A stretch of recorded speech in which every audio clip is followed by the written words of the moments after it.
सन्यासी, वो भी 17 साल की उम्र में। मैं चंडीगढ़ में ही रह रही थी बचपन से, डॉक्टर बनने का सपना लेकर के मेडिकल साइंस की पढ़ाई कर रही थी, है ना। मेरे पिताजी भी डॉक्टर थे। तो आपको लगता है कि गुरु धारण करना बहुत जरूरी है? तो मुस्कुराते हुए उन्होंने अपने सब सन्यासी शिष्यों को और काफी और उनके जो निकट के लोग थे उनको कहा कि शीघ्र ही एक युवा सन्यासिनी अपने पिता का हाथ पकड़कर भीड़ को चीरते हुए आएगी और समाधि के विषय पे प्रश्न करेगी। तैयार हो जाओ, युवा सन्यासिनी आने वाली है। आपको लगता है कि जो 70-70 लाख 80-80 लाख एक कथा का लेती है, कितना सही है वो? एक बार मेरे से किसी पुलिस के ऑफिसर ने, बड़े ऑफिसर ने प्रश्न किया, खूब मिलने जुलने, कहते भाई at the end of the day अपने मन में कोई बातें हैं, उथल पुथल है, कभी किसी पे गुस्सा आया हुआ है, कभी कुछ हो गया, कभी कोई समस्या से घिरे हुए हैं, तो वो किसके साथ शेयर करोगे आप? हाँ, एक पार्टनर चाहिए। आपको लगता है सन्यास में ही हम भगवान को मिल सकते हैं, पा सकते हैं, गृहस्थ में नहीं पा सकते हैं? अजगर करे न चाकरी, पंछी करे न काम, वो कहते हैं कि दास मलुका कह गए सबका दाता राम। एजुकेशन सिस्टम है जो हमारा, उसमें बहुत बड़ी खामियां हैं। मैंने तो एक ऐसा बच्चा देखा, रिजल्ट सुन के घर को आया, माँ ने पूछा क्या हुआ बेटा, तो उसने कहा हलवा बना लो। माँ बेचारी हलवा बनाने लगी, हलवा खा लिया सारे परिवार ने, तो फिर कहता मैं तो फेल हो गया। Every child is blessed with a differential kind of intelligence. जो बच्चा पढ़ाई में बिल्कुल जीरो लेके आता है ना, मुझे उस बच्चे में बड़ी उम्मीद नजर आती है। तो मैं ये कहती हूँ ये बड़ा होनहार बच्चा है, ये परिपाटी को टांग मार। अब एक नया प्रयोग हो रहा है, शायद आपको अभी पता नहीं चला है। उसका नाम रखा है इंडियन नॉलेज सिस्टम, IKS। मुझे लगता है कि एजुकेशन सिस्टम में भगवत गीता का होना बहुत जरूरी है। ये यंग जनरेशन है, अपने गुनाह छुपाने के लिए। कृष्ण की तो इतनी गोपियां थी, कृष्ण ने तो रुक्मणी से शादी की, राधा से प्रेम किया, मीरा से प्रेम हुआ। ये सब कुछ क्या है? हम भी कृष्ण हैं, हम भी कन्हैया हैं। तो कितना सत्य है इन चीजों में? आपकी नजर में प्रेम क्या है? प्रेम किसको कहते हैं? राधा क्या कहती है, हे कृष्ण हमने अपना प्रेम आपको दान में दिया हुआ। आजकल रावण का बड़ा गुणगान गाया जाता है। पहला गुणगान गाया जाता है कि रावण एक बड़ा अच्छा भाई था जिसने अपनी बहन के लिए सीता का हरण किया। कितना ही भाई पापी हो, कितनी ही बहन पापी हो, आपस में मिलेंगे तो देवताओं जैसी बातें करेंगे। मैंने किसी कथावाचक की एक पॉडकास्ट देखा था, उन्होंने बोला कि हमें खान पीन का भी बहुत बहुत परहेज करना पड़ता है, क्योंकि अगर कथा करनी है तो अगर हम गलत खान पीन करेंगे तो उससे भी कथा पे इफेक्ट पड़ता है। क्या ये सही है? जी, नवरात्रे हैं, बस इन दिनों में मांस मच्छी नहीं खानी। नवरात्रे हैं, इन दिनों में ड्रिंक नहीं करनी है। या फिर आज मंगलवार है या शनिवार है तब ड्रिंक या फिर मांस मच्छी नहीं खानी है। ये कितना सही लगता है आपको? यहाँ चिड़ियाँ वहाँ आएंगी, कौवे वहाँ आकर के बैठेंगे, जहाँ छोटे छोटे बच्चे हाथ में रोटी लिए, हाथ में मीठा मालपूड़ा लिए, यहाँ वहाँ खाते और मुख से गिराते डोलेंगे, तो चिड़िया और कौवे आकर उसको उठाकर भागेंगे। वो घर थे हमारे, अब तो पिंजरों में पड़े हैं सब। क्या वाकई सन्यासीपन इतना अच्छा होता है? क्या कभी कभी मन में विचार आ जाता है कि नहीं, गृहस्थ होता तो ज्यादा बेटर था? कुंभ में स्नान करना और आम दिनों में स्नान करने में क्या अंतर है? औरतों को एक तरफ से मना कर दिया जाता है कि उनके पीरियड्स पे, उनके वो 5 दिन है, वो तब भक्ति नहीं करनी है। क्या आपको लगता है कि ये सही है? प्रकृति के साथ ना एक बहाव में बहते चलने का नाम ही जीवन है। आपने औरतों के लिए एजुकेशन के लिए बहुत बड़ा काम किया है ना?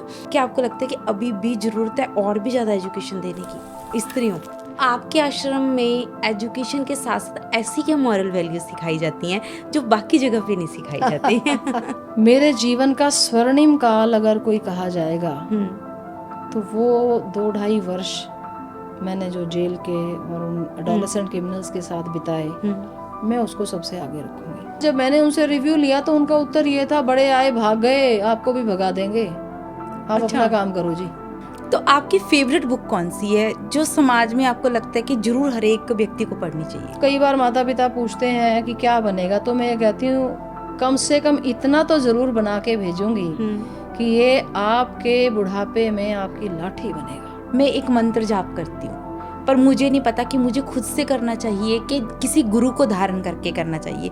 ये सवाल मेरा नहीं है, बहुत सारे गृहस्थियों का होगा। जैसा खाए अन्न वैसा होए मन, जैसा पिए पानी वैसी होए वाणी। तो आपको लगता है कि किसी खास राइटर की भगवत गीता पढ़नी चाहिए?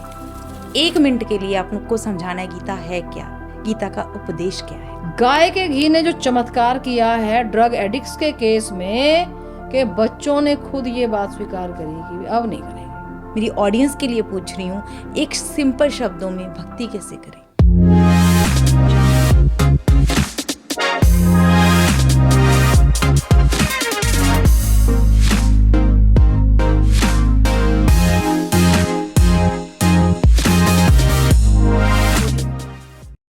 नमस्कार दोस्तों, मैं हूं आपकी होस्ट, आपकी दोस्त शालू गुप्ता, लेके आई हूँ पॉडकास्ट विद शालू का एक नया एपिसोड, जहां पे हम बनाते हैं आपको आपके ही जीवन का मास्टर और देते हैं बहुत सारा ज्ञान।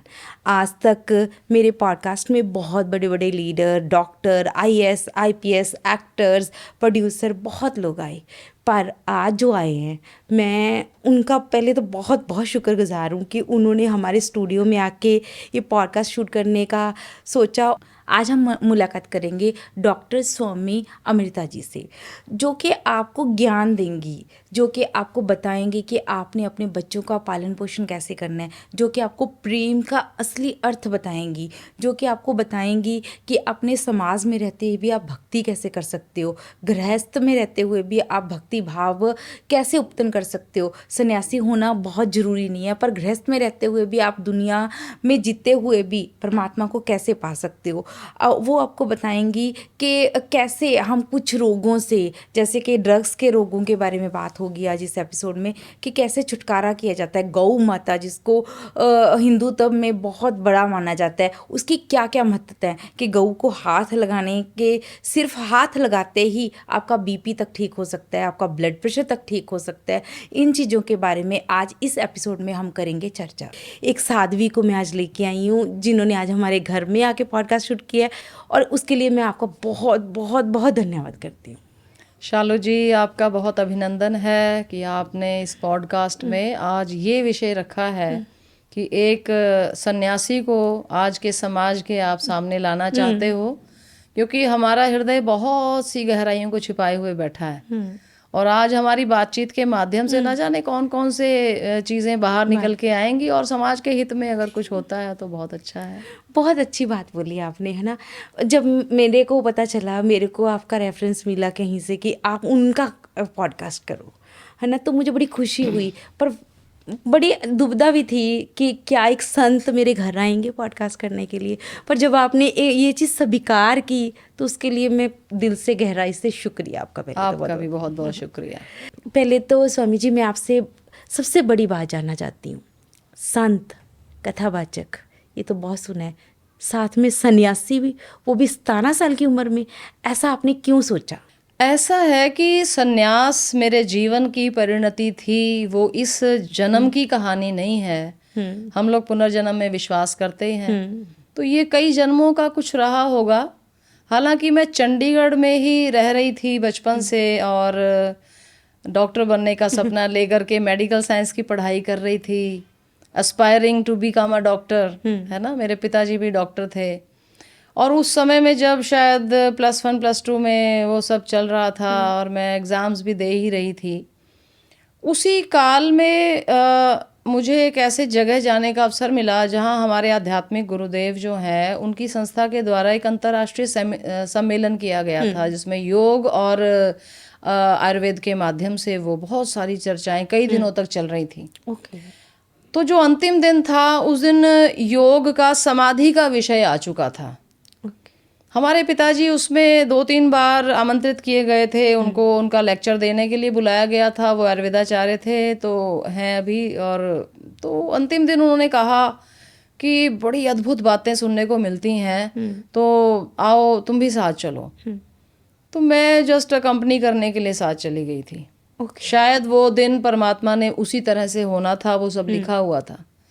तो ऐसे हम दोनों बराबर चेयर्स पे बैठे हुए थे, और जिस समय पर हमारे पूज्य महाराज जी, जिनको ब्रह्मर्षि विश्वात्मा बावरा जी महाराज के नाम से संपूर्ण भारत ही नहीं विश्व में जाना जाता है, वो शरीर में रहते हुए भी अशरीरी के भाव में रहने वाले एक बड़े मिस्टिकल सेंट मैं उनको कहना चाहूँगी, क्योंकि उनके जाने के बाद अभी 20-21 वर्ष हो गए हैं, मुझे उस स्तर का कोई संत नहीं मिला। मैं बहुत महान से महान संतों से मिलती हूँ, लेकिन उस स्तर का जीवन मुझे अभी कहीं दिखाई नहीं देता जैसा मैंने उनको देखा।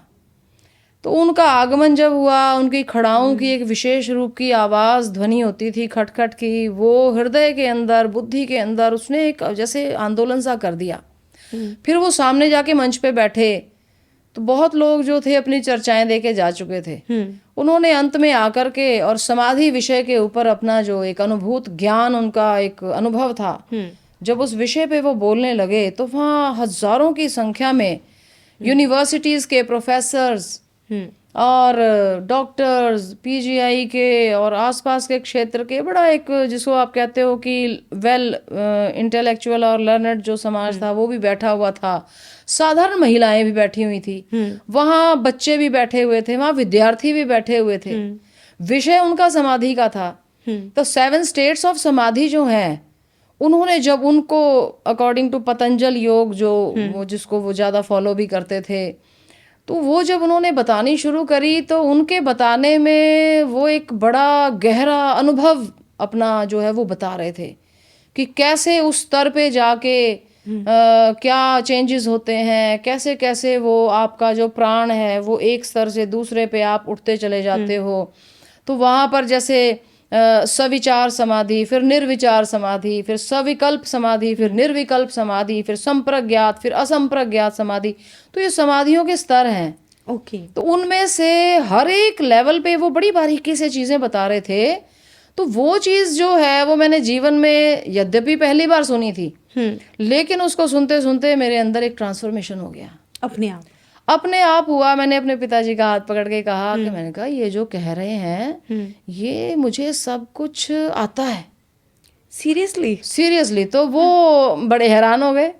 मैं थोड़ी देर बाद फिर उनको कहूँ, मैंने कहा आपको नहीं लगता कि लाइफ का जो रियल गोल है वो ये है जो ये बता रहे हैं। 17 साल की एक लड़की जिसको यंग बच्चा कहा जा सकता है, वो उस गोल पे आ गई। मेरा मतलब ध्यान वहां टिक गया था। तो मैंने उनको 3 बार अपने फादर को ये बात कही। मैंने कहा आप तो कहते हो जीवन में डॉक्टर बनना है, ये करना, ये है लाइफ का गोल, पर मैंने कहा मुझे लगता है कि जो ये कह रहे हैं ना असली गोल वो है। और what do you say about it. तो उन्होंने मेरा हाथ पकड़ के कहा कि निस्संदेह असली तो गोल यही है, लेकिन संसार निभाने के लिए हम ये संसार की पढ़ाइयाँ और ये सब करते हैं। तो मैंने कहा अगर संसार ना ही निभाया जाए तो भी क्या हर्ज है। तो आपके पिताजी इजीली मान गए थे इस चीज के लिए? इस बात को सुन के वो बहुत शांत हुए, बड़े प्रसन्न हुए। ये तो मैं आज भी कह सकती हूँ। मेरा हाथ पकड़ करके वो भीड़ को चीरते हुए और महाराज जी के सामने ले जाके खड़ा हो गए हम दोनों। तो उन्होंने कहा कि देखो महाराज जी ये क्या बात कहती है। तो उन्होंने मेरी बात, मुझे तो बोलने का अवसर ही नहीं दिया। उन्होंने सीधा ये बात पूछी कहाँ रहे अब तक। तो मेरे पिताजी को उन्होंने ये कहा, कहते कि ये हमारे मार्ग का बच्चा तुम्हारे घर जन्म ले चुका है, अब तुम यदि सरलता से भेज दोगे तो भी अच्छी बात है, और यदि इसके मार्ग में बाधक बनोगे तो तुम्हें अपयश मिलेगा, लेकिन ये अपने मार्ग से हटने वाला नहीं है। तो मुझे उस समय तो इन बातों की गहराई नहीं समझ में आई, शायद हमारे पिताजी ने कुछ समझा हो। ये 11 मई की घटना थी। आपको डेट भी याद है? मुझे याद है। और उससे पहले 5 मई को कुल्लू के आश्रम में, ये बाद में मुझे पता चला, 5 मई को कुल्लू आश्रम में जब हमारे गुरुजी बैठे हुए थे, हाँ जी। तो वो ध्यान में से जब सवेरे अपनी जो उनकी प्राकृतिक समाधि की जो अवस्थाएं थी उससे जब बाहर आंखें खोली तो मुस्कुराते हुए उन्होंने अपने सब सन्यासी शिष्यों को और काफी और उनके जो निकट के लोग थे उनको कहा कि शीघ्र ही एक युवा सन्यासिनी अपने पिता का हाथ पकड़कर भीड़ को चीरते हुए आएगी और समाधि के विषय पे प्रश्न करेगी। तैयार हो जाओ, युवा सन्यासिनी आने वाली है। मतलब तो आपको पहले ही ज्ञान था? आपका ज्ञान नहीं था, वो तो स्वरूप देख चुके थे। और उन्होंने ये कहा यदि मैं कलाकार होता तो मैं चित्र बना सकता था, और उस काल में मेरी जैसी रूपरेखा होती थी उन्होंने वो सब बता दिया था। हाइट कैसी है, कैसा स्ट्रक्चर है, सब कुछ वो बता चुके थे कि ऐसे ऐसे स्वरूप की एक जो है। इतना अधिक वो बता चुके थे कि जब मैं प्रथम बार सामने गई थी तो अन्य जो उनका सन्यासी वर्ग था उन सब ने इशारा करके महाराज जी को ऐसे पूछा कि क्या ये है, और उन्होंने धीरे से सिर हिलाया था कि ये है। तो ये अब आप इसको क्या कहोगे? मुझे नहीं पता था, मुझे तो ये भी नहीं पता था कि ये सन्यासी हैं। अच्छा। उस समय मेरी जो परसेप्शन थी वो ये थी कि शायद इनका ड्रेस कोड होगा, ये लोग ऐसे पहनते होंगे। मुझे उस समय बिल्कुल क्योंकि भी आप सिर्फ आइडिया नहीं 17 था। साल के थे। 17 साल मंदिरों में देखो, हम एक बड़े धार्मिक परिवार में हमारा पालन पोषण हुआ, जो हमारे प्रपितामह आदि और पितामह आदि और ये हमारे मातामह का जो सारा नाना नानी का जो परिवार था, और ये बहुत धार्मिक परिवार था। तो हमने उनको इतना बहुत बड़े ऑफिसर थे हालांकि वो, और चंडीगढ़ में ही रहते थे, लेकिन उनको मैंने ऐसा देखा कि नवरात्रों में 9 दिन केवल एक चुल्लू भर गंगा जल और उसमें तुलसी का एक पत्ता डाल के आहार लेते थे। दोनों जो है, हमने कभी उनको एक साथ बैठ के और प्रकट में बात करते हुए देखा ही नहीं।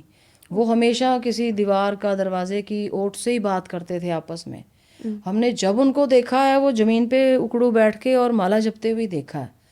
मतलब ये मैंने शायद 2-2.5 वर्ष से उनको जब से अनुभव करना शुरू किया।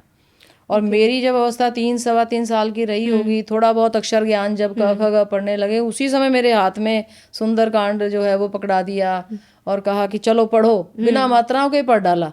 तो वो संस्कार जो थे, हर नवरात्रि पे इतनी एक तरह से शोर शराबे के साथ कह लो या बड़ी रौनक के साथ हमें बैठा दिया जाता था। हमारा इतना पूजन करते थे वो लोग कि ये धोत्री है और देवी है। वो पता नहीं बचपन से ही क्यों इतनी अटेंशन मिल रही थी।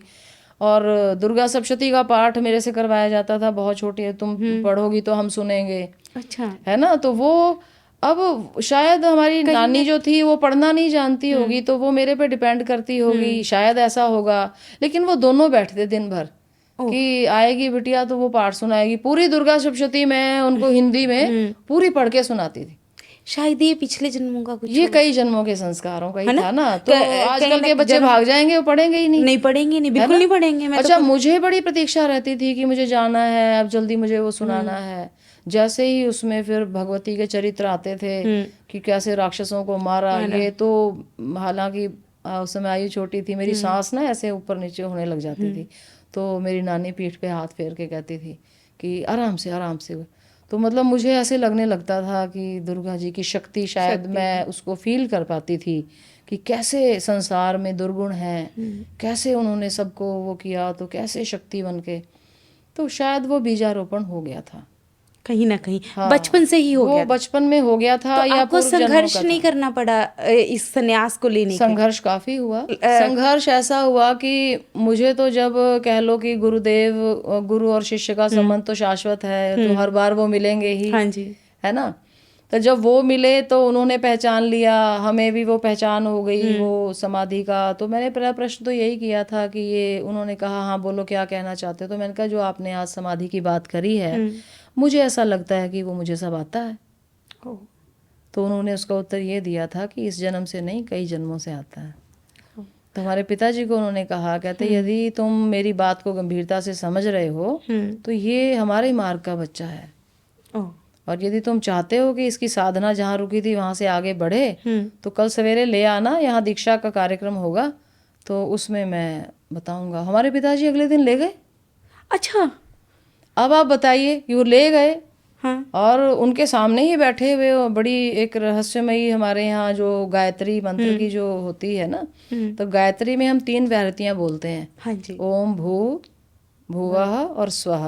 तो भू से तो पृथ्वी लोक है, भुवः से हमारा वायुमंडल है, स्वः से सूर्य लोक है। हाँ जी। लेकिन ये सप्त व्याहृति वाली भी गायत्री है। उसमें सूर्यमंडल को भी भेदन कर देती है योगी की आत्मा।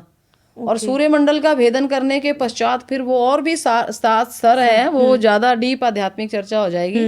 तो उसमें ओम भू, ओम भुव, ओम स्वः, ओम मह, ओम जनः, ओम तपः, ओम सत्यम, जिसको हम सत्य लोक कहते हैं, उस सत्यलोक का भी भेदन करके वो योगी की जो आत्मा है फिर वो तत् ब्रह्म लोक में चली जाती है, जिसको कहते हैं ना 7वां दरवाजा। तो वो तत् ब्रह्म में जाकर के वो साधना उस दिन उन्होंने हमें विधि बतला दी।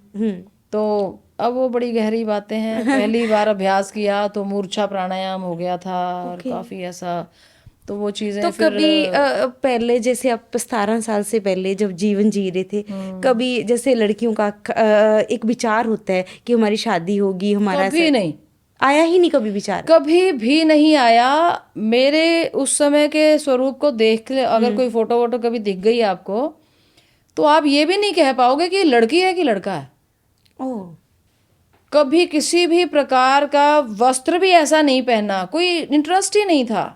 शुरू से ही नहीं था? आसपास में सब थे, बड़े बड़े पूरे परिवारों में लड़कियां लड़के उस उम्र के सभी थे, लेकिन बहुत ही सादगी का पहनावा और बड़ा फोकस्ड जीवन बचपन से ही रहा था। एक लक्ष्य, अपना एक होमवर्क को लेके, अपना पढ़ाई के कामों को, स्पोर्ट्स में बहुत एक्टिव रही, जूडो में ब्लैक बेल्ट रही है। वैसे अभी डॉक्टर भी तो हो आप। हाँ, स्पोर्ट्स में बहुत है, बड़ा फिजिकली बड़ा बोल्ड स्ट्रांग बॉडी रही है। ओके, आपने फिर गोल्ड मेडल भी लिया है ना?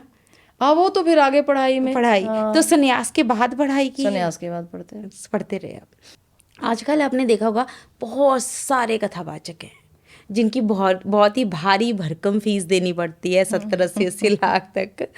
तो वो कहते हैं कि हम सन्यासी नहीं हैं, सिर्फ कथावाचक हैं। तो आपको क्या लगता है कि कथावाचक बिना सन्यासी बने भी बन सकते हैं क्या? देखो, परमात्मा के नाम का उच्चारण करना ये किसी के लिए भी मनाही नहीं है, जो चाहे करे। और कथा वाचन क्या है? सारी कहानी सुनाना भी कथा है, और केवल राम कह देना ये भी कथा है। ओह, हनुमान जी जब तरु पल्लव महुराहा लुकाई, सीता जी अशोक वाटिका में बैठी हैं, वो बैठे हैं, तो उन्होंने कथा सुनानी शुरू करी। पहला शब्द क्या बोला था? राम। तो इस पे तो ऐसा नहीं कह सकते कि किसी को अधिकार है या किसी को नहीं है, जो चाहे सो कर ले, है ना। जात पात पूछे नहीं कोई, हरि को भजे सो हरि का होई। तो कथा करने में किसी को कोई मनाही भी नहीं है। और दूसरी बात आपने पूछी कि आजकल बहुत हो गए, ऐसी बात नहीं है। अब सोशल मीडिया है तो ज़्यादा समझ में आ रहा है। कथावाचक तो हमेशा ही ज़्यादा रहेंगे। कितनी करोड़ की संख्या है अब आप बताओ? भारतवर्ष के अंदर हिंदुओं की संख्या अब सैकड़ों करोड़ के पार जा रही है। इतने सैकड़ों करोड़ लोगों को आप जब कथा सुनाना, अब उसमें से आधी जनता तो धार्मिक होगी जो कथा सुनेगी, है। ये भी बात सही है। जिसको हम महिलाएं कहते हैं, उनका तो विशेष रहता ही है लगाव उस तरफ, क्योंकि वो भावनात्मक और उनकी बोधात्मक शक्ति, उनकी क्रियात्मक शक्ति ज्यादा जागृत रहती है।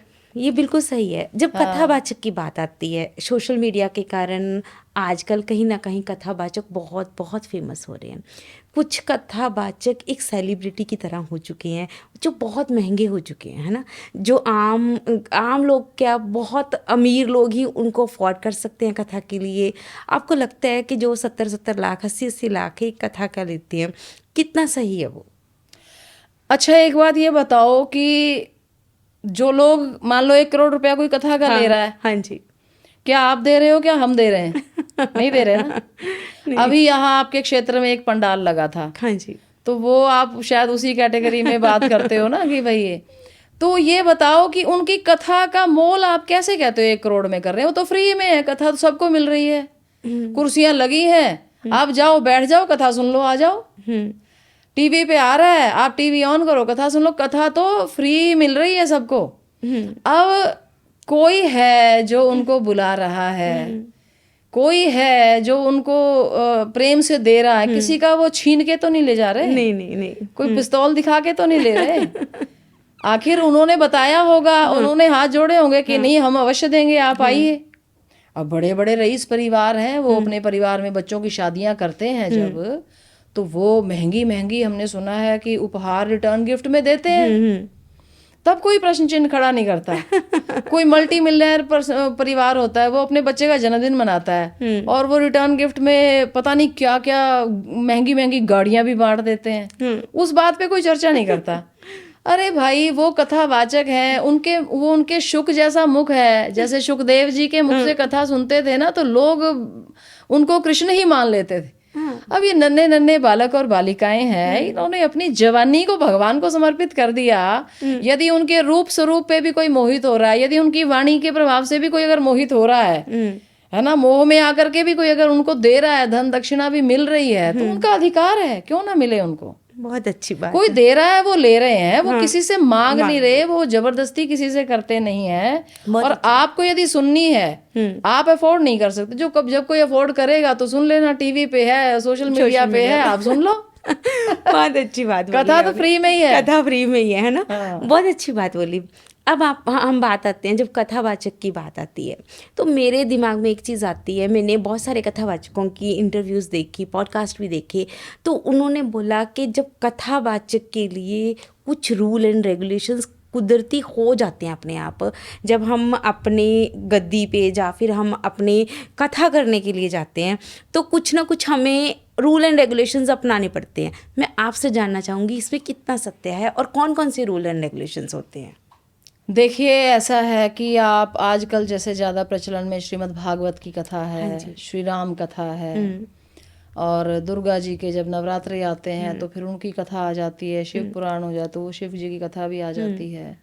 ये जितने भी हमारे धर्मशास्त्र हैं, ये महर्षि वेदव्यास जी जो हमारे हुए ना, ये उनकी रचना है, उनके हृदय में आता गया और वो अवतरित करते गए। ठीक है जी। अब प्रत्येक पुराण के आगे कुछ महात्म्य के पन्ने हैं, कुछ विधि के पन्ने हैं। उन विधि के पन्नों पर सब कुछ लिखा गया है, कैसे उस नियम को आप करेंगे, कैसे रहना चाहिए, तो वो सारे नियम हैं। दूसरी बात, बहुत गहरी बात मैं आपसे करती हूँ, कथा वाचन हो या भक्ति का कोई भी आप एक अपने जीवन में प्रारंभ करें अध्याय, चाहे आप योग प्रारंभ करें, ये सारे विषय जो है ना हमारे यहाँ, ये गुरु गम्य ज्ञान के मार्ग हैं। भगवत गीता में भगवान श्री कृष्ण ने ये बात कही, तद विद्धि प्रणिपातेन परिप्रश्नेन सेवया। 3 गुण होने चाहिए। प्रणिपात अर्थात कि जिससे आप वो विद्या ले रहे हो उसके आगे समर्पण कर दो। प्रणिपात का अर्थ वैसे होता है दंडवत लेट के प्रणाम करना। अब कुछ लोग कहेंगे शरीर से तो कर दिया, अंदर से झुके नहीं। ये ज्ञान, ये विद्या अगर मनमानी आई कि आपने पढ़ा और शुरू कर दिया तो अहंकार भी पैदा कर सकता है, अभिमान भी आ सकता है। लेकिन गुरु ने सिर पे हाथ रख के कुछ आदेश, कुछ नियम बता के आपको मार्ग में उतारा है, तो आप हमेशा जब बैठते हो उस गद्दी पे, व्यासपीठ की गद्दी पे, तो आप यही कहते हो, हे गुरुदेव आप आगे होकर के बोलिए, मेरी तो केवल छाया रहेगी। तो इस भावना के साथ परिप्रश्नेन, गुरु के पास बैठ के प्रश्न किया जाता है। आप वहां बैठ के अपने सारे संशय पहले अपने तो नष्ट करो, उसके बाद आप समाज के सम्मुख होना। तीसरा, सेवा बहुत बड़ा अंग है उसमें। अगर आपने सेवा नहीं करी है, गुरु के आश्रम में रह करके, तो भगवान कृष्ण को भी लकड़ियां ढोनी पड़ी, श्री राम भी वाटिकाओं और कुओं से जल भर के लाए। तो गुरु आश्रम में रह करके सेवा करते हुए ये सारी चीजें हमारी एक पारंपरिक तरीके से ली जाती हैं, तो वो उसमें दोष आने की संभावनाएं बिल्कुल ही जो है न्यूनतम हो जाती हैं। मनमानी आचरण अगर होता है इस मार्ग पे कहीं भी, तो वहां दोष आने की संभावनाएं रहती हैं। बहुत अच्छी बात। जब हम अभी कथावाचक की बात कर रहे थे, तो मैंने किसी कथावाचक की एक पॉडकास्ट देखा था। उन्होंने बोला कि हमें खान पीन का भी बहुत बहुत परहेज़ करना पड़ता है, क्योंकि अगर कथा करनी है तो अगर हम गलत खान पीन करेंगे तो उससे भी कथा पे इफ़ेक्ट पड़ता है। क्या ये सही है? मुझे ये बात बड़ी साधारण लग रही थी, तो इसलिए मैंने नहीं बताया, क्योंकि कथा करना, अब हम लोग सन्यासी भी हैं तो हमारा तो जीवन है उसी तरह का है। मुझे नहीं पता कि कथावाचक उन्हीं दिनों में परहेज करते हैं या आगे पीछे भी करते हैं मैं नहीं जानती इस विषय में, लेकिन अब हमारा तो जीवन वैसा ही बन गया है ना। पूर्ण रूप से सतोगुण का मार्ग पकड़ाने वाली है भगवान की कथा। और सतोगुण का मार्ग आप तभी पकड़ा पाओगे किसी को जब आपकी वाणी में सतोगुण होगा। वाणी में सतोगुण तब आएगा, जैसा खाए अन्न वैसा होए मन, जैसा पिए पानी वैसी होए वाणी। समझ गए ना? अब पानी भी कई तरह के आप जानते हो। लोगों ने बोतलों में भर भर के बड़ा महंगा पानी बेचना शुरू कर दिया है ना। अब लोग ये सोचें कि भाई इन दिनों में परहेज करेंगे, ऐसा नहीं है। मैं तो ये कहना चाहूंगी कि जो व्यक्ति ये जीवन में निर्णय करता है कि मैं भगवान की एक शब्द भी अपने मुख से निकालूं, चाहे गृहस्थ हो, चाहे सन्यासी हो, चाहे कथावाचक हो, एक पल के लिए भी अगर आप भगवान का नाम उच्चारण करते हो, तो उस जिह्वा के ऊपर आप मांस का टुकड़ा नहीं रख सकते, आप उस जिह्वा पे मदिरा की बूंद नहीं रख सकते, बहुत जरूरी। अभक्ष्य पदार्थ उस उदर में, उस शरीर में जा नहीं सकता जो शरीर भगवान का नाम लेता है। हाँ। या फिर आप धोखा करते हो, दोगलापन मत करो। बहुत अच्छी बात है ये बात। तो मैं आपसे इस बात विषय पे थोड़ी सी चर्चा करना चाहूँगी यहाँ पे। अक्सर मेरे अपने फ्रेंड सर्कल, सोसाइटी, समाज में मैं लोग देखती हूँ कि जी नवरात्रे हैं, बस इन दिनों में मांस मच्छी नहीं खानी, नवरात्रे हैं इन दिनों में ड्रिंक नहीं करनी है, या फिर कोई और त्योहार है इन दिनों में मांस मच्छी नहीं खानी है, या फिर आज मंगलवार है या शनिवार है तब ड्रिंक या फिर मांस मच्छी नहीं खानी है। ये कितना सही लगता है आपको? इसका तो उत्तर इस बात में ही मिल रहा है। ऐसा कहने वाला व्यक्ति स्वयं ही अपनी वाणी से, एक होता है ना डायरेक्ट स्पीच, एक होता है इनडायरेक्ट। जब अंग्रेजी का व्याकरण पढ़ते हैं ना तो उसमें डायरेक्ट एंड इनडायरेक्ट स्पीच होती है। तो मैं अब वो डायरेक्टली क्या कह रहे हैं, डायरेक्टली क्या कह रहे हैं वो कि भाई मंगलवार को मांस मच्छी नहीं खाते हैं, मदिरा नहीं पीते हैं क्योंकि हनुमान जी का वार है, ठीक है। नवरात्रों में नहीं करते हैं क्योंकि माता रानी का पहरा है, घर घर वो इसलिए नहीं करते, घर घर माता रानी पधारी हुई है। तो इनडायरेक्टली इस बात का अर्थ क्या हुआ कि यदि भगवान की उपस्थिति आप महसूस करें उस समय आप मांस मदिरा नहीं खा सकते। ये उन्हीं का कथन हो गया ना। हाँ। इनडायरेक्टली ये उन्हीं का कथन हो गया। और जिस व्यक्ति ने ये स्वीकार कर लिया है कि ईशावास्यम इदम सर्वम यत्किंच जगत्याम जगत, ईशोपनिषद का पहला मंत्र है कि एक एक कण इस सृष्टि के अंदर जो है वह ईश्वर से व्याप्त है।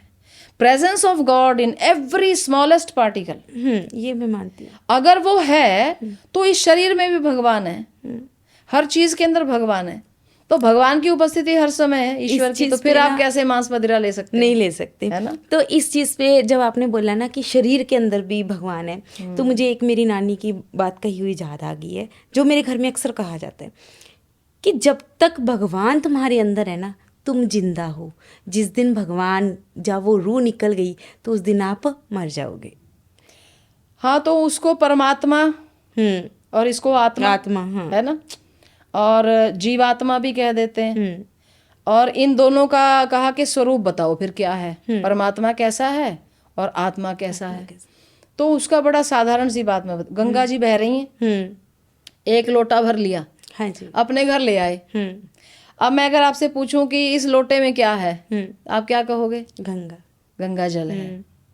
और जहाँ गंगा जी बह रही वहां क्या है? गंगा जी। तत्व की दृष्टि से दोनों एक हैं, लेकिन उसका आकार लोटे वाला हो गया। अब आप एक और बात सुनो, आप कोई पूजा करने लगे, ठीक है, और कहीं से घूमता हुआ एक कुत्ता आ गया और वो लोटा गंगा जल का आपने रखा है। हाँ। वो कुत्ता मुंह से उसको चाट रहा है, उसमें से पीने लग गया। हाँ। आप क्या उस जल को फिर पूजा में प्रयोग कर लोगे? नहीं करोगे। नहीं करेंगे, उठ के दौड़ोगे। ये घटना मैंने गंगा जी के किनारे देखी। हम गंगा जी के हरिद्वार में बैठे हुए थे किनारे, वहां किनारे पे बैठ के पंडित लोग हवन करवा रहे थे। तो वहीं से भर के लाए थे वो गड़वा, रखा हुआ था। कुत्ता आया, उसने उसमें से वो पी लिया। पंडित जी ने कुत्ता भगाया, वो गिराया, धो मांज के दोबारा भर के लाए। अब सावधानी से रख लिया। वही कुत्ता वहां से जब भगाया गया, प्यासा था, वो जाके गंगा जी में पानी पीने लग गया। गंगा जी के पानी को वो पी रहा है, गंगा जी अपवित्र नहीं हुई, लेकिन गंगा जी का ही जल जब लोटे में है तो लोटे को जब उसने पिया तो हमने उसे अपवित्र माना। हुआ वो भी अपवित्र नहीं हुआ, अपवित्र तो हुआ वो, तभी तो बदलना पड़ गया, तभी बदलना पड़ा ना। अब आप सोच कर देखो, बहुत बड़ी बात। सीमा में दुख है, ये बड़ा गहरी बात है। ये बात बिल्कुल सही है। आपने मेरे से प्रश्न पूछा ना कि सन्यास क्यों, सन्यास क्यों, गृहस्थ क्यों नहीं, यद्यपि दोनों ही अध्यात्म की ऊंचाइयों को पा सकते हैं। स्वामी जी, मैं अब ये जानना चाहती हूँ आपसे, सन्यास और गृहस्थ है ना, दो अलग अलग चीजें हैं। आपको लगता है सन्यास में ही हम भगवान मिल सकते हैं, पा सकते हैं, गृहस्थ में नहीं पा सकते हैं? देखो, पहली बात तो ये है कि मतलब भगवान को प्राप्त करना, कहाँ किसने प्राप्त करना है? भगवान तो ऑलरेडी प्राप्त ही है। भगवान जो है वो आत्मा के रूप में अंदर आके बैठ गया है, वो तो पास में ही है। अब उसकी खोज हर मनुष्य को करनी है। हाँ, गृहस्थ के पास भी वही शरीर, वही इंद्रियां है, वही आत्मा है, वही उसकी 5 ज्ञान इंद्रियां, 5 कर्म इंद्रियां, है ना, पंच महाभूत का वो बना हुआ है, पृथ्वी जल अग्नि वायु आकाश, इसी का सब यही का खेल है। चाहे सन्यासी बन जाएगा तो भी वही है, वहां भी वही है। अब बात ये है कि बंधन में दुख है, हाँ, मुक्ति में सुख है। जहां हम एक दायरा खींचते हैं, सीमा में दुख है। आप पशु को गले से बांध दो, बंधा भले रहेगा लेकिन वो अंदर से खुश नहीं रहता। उसी को आप खोल दीजिए और खुला घूमने दो उसको, है ना, उसके शरीर की, उसके चेहरे की रंगत बदल जाएगी। पंछियों को पिंजरे में बंद कर लो, ची ची तो जरूर करेंगे लेकिन वो प्रसन्न नहीं रहते। प्रसन्नता पूर्वक आवाज तो वो पेड़ों पर बैठ के करते हैं, वो होती है। आपके ख्याल में जो सन्यास है वो आजादी है? आजादी नहीं है, वो सीमाओं का तोड़ करके भूमा में प्रवेश करना है। आजादी के मायने बहुत अलग हो जाएंगे, उसकी चर्चा हम बाद में करेंगे। एक सीमा है और एक भूमा है। ओके, भूमा होती क्या है? भूमा जो मैंने अभी आपको बताया था ना कि गायत्री मंत्र की जो 7 व्याहृतियां हैं, भूर्भुवः स्वः मह जनः तपः सत्यम तत्, तो वो एक विराट अंडकार है जिसको आजकल के वैज्ञानिक जो हैं, वैसे हम भी साइंस के स्टूडेंट रहे हैं, तो ये उसको कह देते हैं ना कि ओवल शेप में है, पृथ्वी है, हम सारे एक ब्रह्मांड में हैं, उसको ब्रह्मांड कहते हैं ये लोग। उसको अपने वेदों के अंदर प्राचीन काल से ही जो है हिरण्य गर्भ भी कहा गया है। हिरण्यमय गर्भ है और उसके अंदर ये सब लोग हम समाये हुए हैं। तो उसी को आप समझ लो एक बहुत बड़ा सर्कल है। तो हमने क्या किया यहाँ, आजादी में मर्यादाओं का अतिक्रमण हो जाता है। आजादी का मतलब है कि उनकी सोच कहीं बड़ी तो नहीं है, फिलहाल इस बंधन को छोड़ो। और यहाँ क्या हो रहा है, यहाँ क्या है कि छोटी सीमाओं को तोड़ो और बड़ी सीमाओं में प्रवेश कर जाओ, बड़ी भूमा में प्रवेश कर जाओ। छोटे परिवार को अपना मान के बैठ गए, ये मैं, ये मेरा, ये मेरे, तो मैं और मोर तोड़ते माया, यही बस कीने जीव निकाया, तुलसीदास जी कहते हैं। तो ये मेरा, ये मेरा, ये मैं, ये इतना मेरा घर, ये इतना मेरा, इसने सारी दुनिया को पागल बना रखा है। सन्यासी के लिए परिवार। एक बार मेरे से किसी पुलिस के ऑफिसर ने, बड़े ऑफिसर ने प्रश्न किया, खूब मिलने जुलने, कहते भाई दीदी बाकी तो सब बातें ठीक हैं, लेकिन उनके वर्ड्स में at the end of the day, है ना, आप इतना समाज में भी काम करते हो, इतनी बच्चों के साथ सब तरह की चीजें आती हैं, जब आप सैकड़ों की संख्या में बेटे बेटियां पढ़ने आ रहे हैं, जा रहे हैं, तो सब कुछ होता है, वो देख भी रहे थे। कहा at the end of the day अपने मन में कोई बातें हैं, उथल पुथल है, कभी किसी पे गुस्सा आया हुआ है, कभी कुछ हो गया, कभी कोई समस्या से घिरे हुए हैं, तो वो किसके साथ शेयर करोगे आप? हाँ, एक पार्टनर चाहिए उसके लिए, है ना। हाँ, फिर भैया हम लोग तो कहते सारा अपना वर्क का जो भी रहता है, घर जाते हैं, अपने पार्टनर पे, बच्चों पे, माँ बाप पे कोई कहीं ना कहीं कर लेते हैं। आप अपना परिवार छोड़ के बैठे हो, आगे बनाया नहीं, तो किससे करते हो आप अपना मन हल्का, किससे करते हो? मेरे मन में तुरंत जो उत्तर आया, मैं क्या, जो पहले सामने टकर जाए उसी पे उड़ेल देते हैं। कहते फिर डर नहीं लगता कि वो व्यक्ति आपका मैं क्या, हमारे अंदर कोई छल है ही नहीं, छिपाने वाला कुछ रखा ही नहीं है। और ये बिल्कुल सच्ची बात है। अगर मैं कभी परेशान होंगी, आप मिल जाओगे तो मैं तुरंत आपको सुना दूंगी सारी कहानी की, भाई शालू ये ऐसे हुआ, ये हुआ, ऐसा नहीं समाज में होना चाहिए। बेसिकली अगर मैं आपको समझ पाऊँ, सन्यास और गृहस्थ, सन्यासी के लिए हर जीव उसका घर है, चराचर जगत उसका परिवार है ना। तो और घर के लिए हम सोच समझ के बात करते हैं कि ये बात हमारी घर से बाहर ना निकल और इसीलिए उस बोझ तले मर जाते हैं। हाँ, ये बात तो बिल्कुल सही है। एक महिला आई बड़ी परेशान, जो अकेले में बात करनी है, ये है वो है, कोई आ जाए तो चुप हो जाए। मैं कहा भैया इस तरह से तो सारा दिन बैठी रहोगी, बात पूरी नहीं हो पाएगी, क्योंकि यहाँ तो आना जाना मेला लगा रहेगा, जो कहना कह दो। तो उसने कहा लोग हैं। मैंने कहा भैया घर घर चूल्हा माटी का, सब घर की यही कहानी है। और अब इस बोझ तले सब मरे जा रहे हैं। डिप्रेशन किस बात का है? यही तो डिप्रेशन। आज कितना डिप्रेशन, एंजाइटी, स्ट्रेस का जो माहौल बना हुआ है यंगस्टर्स में, उसका कारण क्या है? अभी एक बच्चा जो है वो थोड़े से नंबर कम आ गए और जाके आप रेल में कट गए, किसी ने फांसी लगा ली, किसी ने कुछ कर लिया। कारण क्या हो रहा है?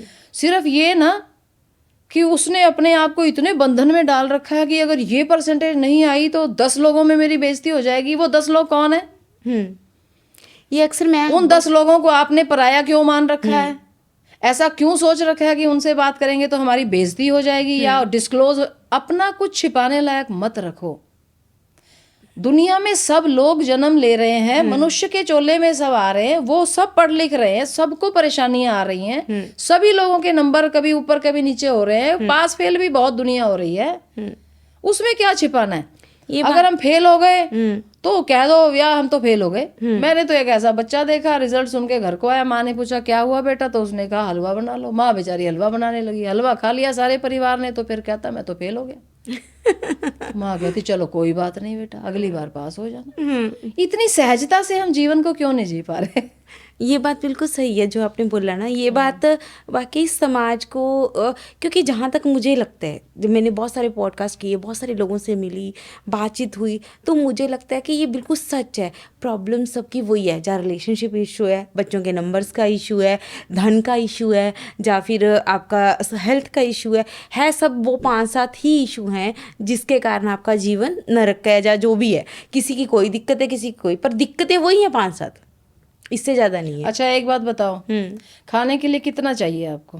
बिल्कुल 2 रोटी चाहिए, 4 खा लो। जवानी है तो 4 खा लोगे, 50 साल के बाद 2 रोटी से ज्यादा आप हजम ही नहीं कर पर पाते। आजकल तो 50 से पहले ही 2 चाहिए, बच्चे ही नहीं खा पा रहे। चलो अब एक बात है, पहनने को 2-4 कपड़े चाहिए, खाने को 2-4 रोटियां चाहिए, इतना तो कभी हम रात में निकलते हैं ना, तो दिन भर जो लोग भीख मांगते हैं वो फिर रात में जब मार्केट प्लेसेस बंद हो जाती है ना, तो शटर डाउन होने के बाद वो फिर ऊपर से अपने वो बिस्तर उतारते हैं, वो वहां बिस्तर लगा लेते हैं। उन्होंने कोई कोठियां बंगले नहीं खरीदे, कोई घर नहीं बनाए। वो कहते हैं ये मार्केट प्लेसेस जो दिन में यहाँ इतनी चहल पहल है ना, रात में सुनसान होंगे, सोने के लिए यहीं सो जाएंगे। मुझे कई बार तो उनसे बड़ी प्रेरणा मिलती है। उसी में एक स्टोव रखा होता है, वो बनाते हैं उस पे। 2 रोटी का जुगाड़ जो है वो भिखारी जो बिल्कुल अनिकेत, भगवान का भी एक नाम अनिकेत है, साहब उनका कोई घर नहीं है, कहने का भाव सब जगह रहते हैं, सब जगह रहते हैं। एक भिखारी भी कमा के खा रहा है ना?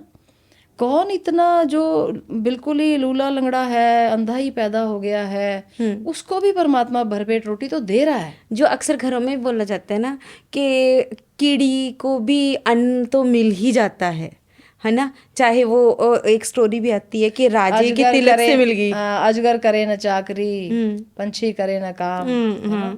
वो कहते हैं कि दास मलुका कह गए सबका दाता राम। मलुक दास जी एक बड़े महान संत हुए हैं। तो अब उनकी कहानी मैं आपको छोटी सी सुनाऊं, बात बढ़ जाएगी। वो मलुक दास जी ना एक दिन गुरुजी के पास गए, तो गुरुजी ने कहा बेटा परमात्मा सबका पेट भरता है, ऐसे कैसे पेट भरता है? माँ बाप पीछे पड़े हुए हैं, पढ़ो लिखो, मेहनत नहीं करेंगे कैसे रोटी मिल जाएगी? गुरुजी ने कहा भैया कुछ ही कर लो, रोटी देने वाला तो राम है। उसने हठी स्वभाव का था, गुरुजी अगर मैं कुछ ना करूं, कहा वो तो तब भी देगा, अगर मैं पढ़ूं लिखूं नहीं का रोटी तो फिर भी देगा। अच्छा अगर मैं मुंह पे पट्टी बांध लूं, मैं मुंह ही नहीं खोलूंगा, फिर कैसे देगा? कहा बेटे ऐसे नहीं देगा तो मार मार के खिलाएगा, वो तो खिलाएगा, वो भूखा तो रखता नहीं किसी को। हंसी की बात हो गई और वो जंगल में भाग गया, जाके ना एक ऊंचे से बरगद के पेड़ के ऊपर चढ़ के बैठ गया कि यहाँ तो कोई चढ़ेगा ही नहीं मुझे खिलाने के लिए। अपने मन में पक्का कर लिया कि मैं भूखा रह के दिखाऊंगा, अभी परमात्मा नहीं देता। अच्छा इतने में क्या हुआ कि डाकू लोग जो थे वो आए वहां पर, है ना? और डाकुओं से पहले एक राहगीर जो था वो जा रहा था, उसने वहां खोल के अपना रोटी खाने के लिए बैठा होगा, तो वो चूरमे के लड्डू थे वो रख दिए वहां, बढ़िया घी के उसकी पत्नी ने बना के मोटे मोटे दिए हुए थे। अच्छा वो डाकुओं की चाप सुन के वो तो भाग गया वहां से सरपट। डाकू लोग आए तो बोले अरे ये निर्जन जंगल में यहाँ कौन आदमी आया, और ये चूरमे के लड्डू जो रखे हैं ये जरूर जहर मिले होंगे और हमें मारने की किसी ने योजना बना रखी है। तो सरदार बोला जल्दी ढूंढो, दूर नहीं गया होगा। एक की नजर ऊपर पड़ गई, बोले सरदार ऊपर बैठा है, बोले लाओ पकड़ के नीचे। तो उसको पकड़ के नीचे लाए, हूँ करे, तो बोले बता तू, वो करे। तो कहा सरदार ये लड्डू इसी ने रखे हैं और ये राजा का भेजा हुआ कोई गुप्तचर है, बोले इसको ही लड्डू खिलाओ और मारो, है ना, ये मर जाएगा जहर के लड्डू खा के। वो बोले कि भाई खा लड्डू, वो हूँ करे, भाई नहीं खाऊंगा। उसको उन्होंने खूब मार पीट के उसका मुंह खोल के वो लड्डू ठूस ठूस के उसको खिलाए और वो तालियां बजा बजा के नाचने लगा। तो फिर वो बाद में संत बन गए थे। ओह। हाँ, उनका नाम बाद में मलूक दास जी हुआ, बड़ी ऊंची स्थिति के संत हुए वो। चलो, ये कहानी मैंने आपको इसलिए सुनाई कि परमात्मा सबका भरण पोषण कर रहा है। इतनी भागदौड़ और इतनी माराधाड़ जो मची हुई है, हमने ही अपने बच्चों को ना बिल्कुल मशीन बना के रख दिया। इसी चीज़ के ऊपर आते हैं स्वामी जी। अब जो आपने बोला कि हम इसी चीज़ पे अटके हुए हैं, अपने बच्चों की मशीन बनाई हुई है, तो इस पे आता है हमारा एजुकेशन सिस्टम। जैसे कि हम सब जानते हैं कि आप एजुकेशन के लिए बहुत काम कर रहे हो, इवन कि आपने जेल में जाकर भी जो नाबालिग बच्चे थे उनको शिक्षा दी, उनके साथ बैठे, उनकी समस्याओं को अध्ययन किया, या फिर आज बीएड कॉलेज चला रहे हो, या फिर आज बहुत सारे बच्चे आपके थ्रू एजुकेट हो रहे हैं। आपको नहीं लगता कि एजुकेशन सिस्टम है जो हमारा, उसमें बहुत बड़ी खामियां हैं? देखो जी, एजुकेशन सिस्टम जो इस समय भारत में फॉलो किया जा रहा है ना, वो भारत का अपना नहीं है। वो जिस समय पर हमें स्वतंत्रता मिली तो अंग्रेजों ने जो हमें एक थोप के पकड़ा दिया है सिलेबस, आज उसी को लकीर के फकीर बने अब अभी तक हम उसको पीट रहे हैं। और अंग्रेज जिस काल में गए थे उससे पहले 500 साल का एक बड़ा भयंकर और बड़ा अत्याचार से भरा हुआ, और जो मुगल आक्रमणकारी आए और कैसा उन्होंने हमारे धर्म को, हमारे समाज को, हमारे उसको कहते घोर अन्याय पूर्वक, उन्होंने कह दो कि दूसरा रावण राज था। कैसे मंदिर तोड़े, कैसे महिलाओं के साथ उन्होंने अत्याचार अनाचार किए, वो सारा इतिहास भरा पड़ा है। हमारी महारानी पद्मावती का, और वहाँ जो है हजारों रानियों के साथ जो उन्होंने जौहर किया है, ये प्रमाण है, ज्वलंत उदाहरण है आज के समय पे। महारानी झांसी ने जिस तरह से डंका बजा के नारी शक्ति को उस समय अग्रणी किया था, ये चीजें अपन भूल नहीं सकते, है ना। लेकिन इन चीज़ों को हमारी शिक्षा के सारे क्षेत्र के अंदर विशेष सम्मान पूर्वक कोई स्थान नहीं मिला। हाँ, ये बात बिल्कुल। उसका कारण क्या था कि जो लोग आपकी एजुकेशन पॉलिसी को डिसाइड कर रहे हैं वो भारतीय है ही नहीं है, वो दमनकारी लोग हैं। मैकाले नाम का एक व्यक्ति भारत की शिक्षा पद्धति को जो है वो तैयार कर रहा था कि आज़ादी के बाद आप ये पढ़ाना। मूर्खता हमारे उन राजाओं की या उन सरकारों की रही है जो इतने दशक 70 साल से ज्यादा हो गए हमें आज़ादी मिले हुए।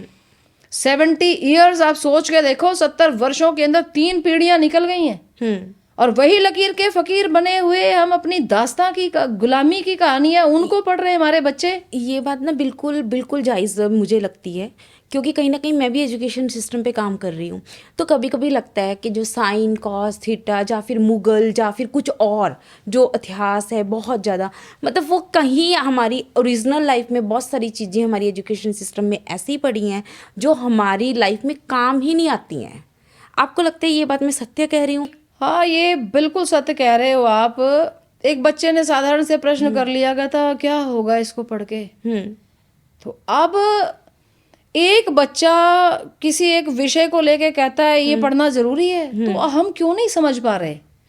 हमने अपने बच्चों को क्या समझ लिया?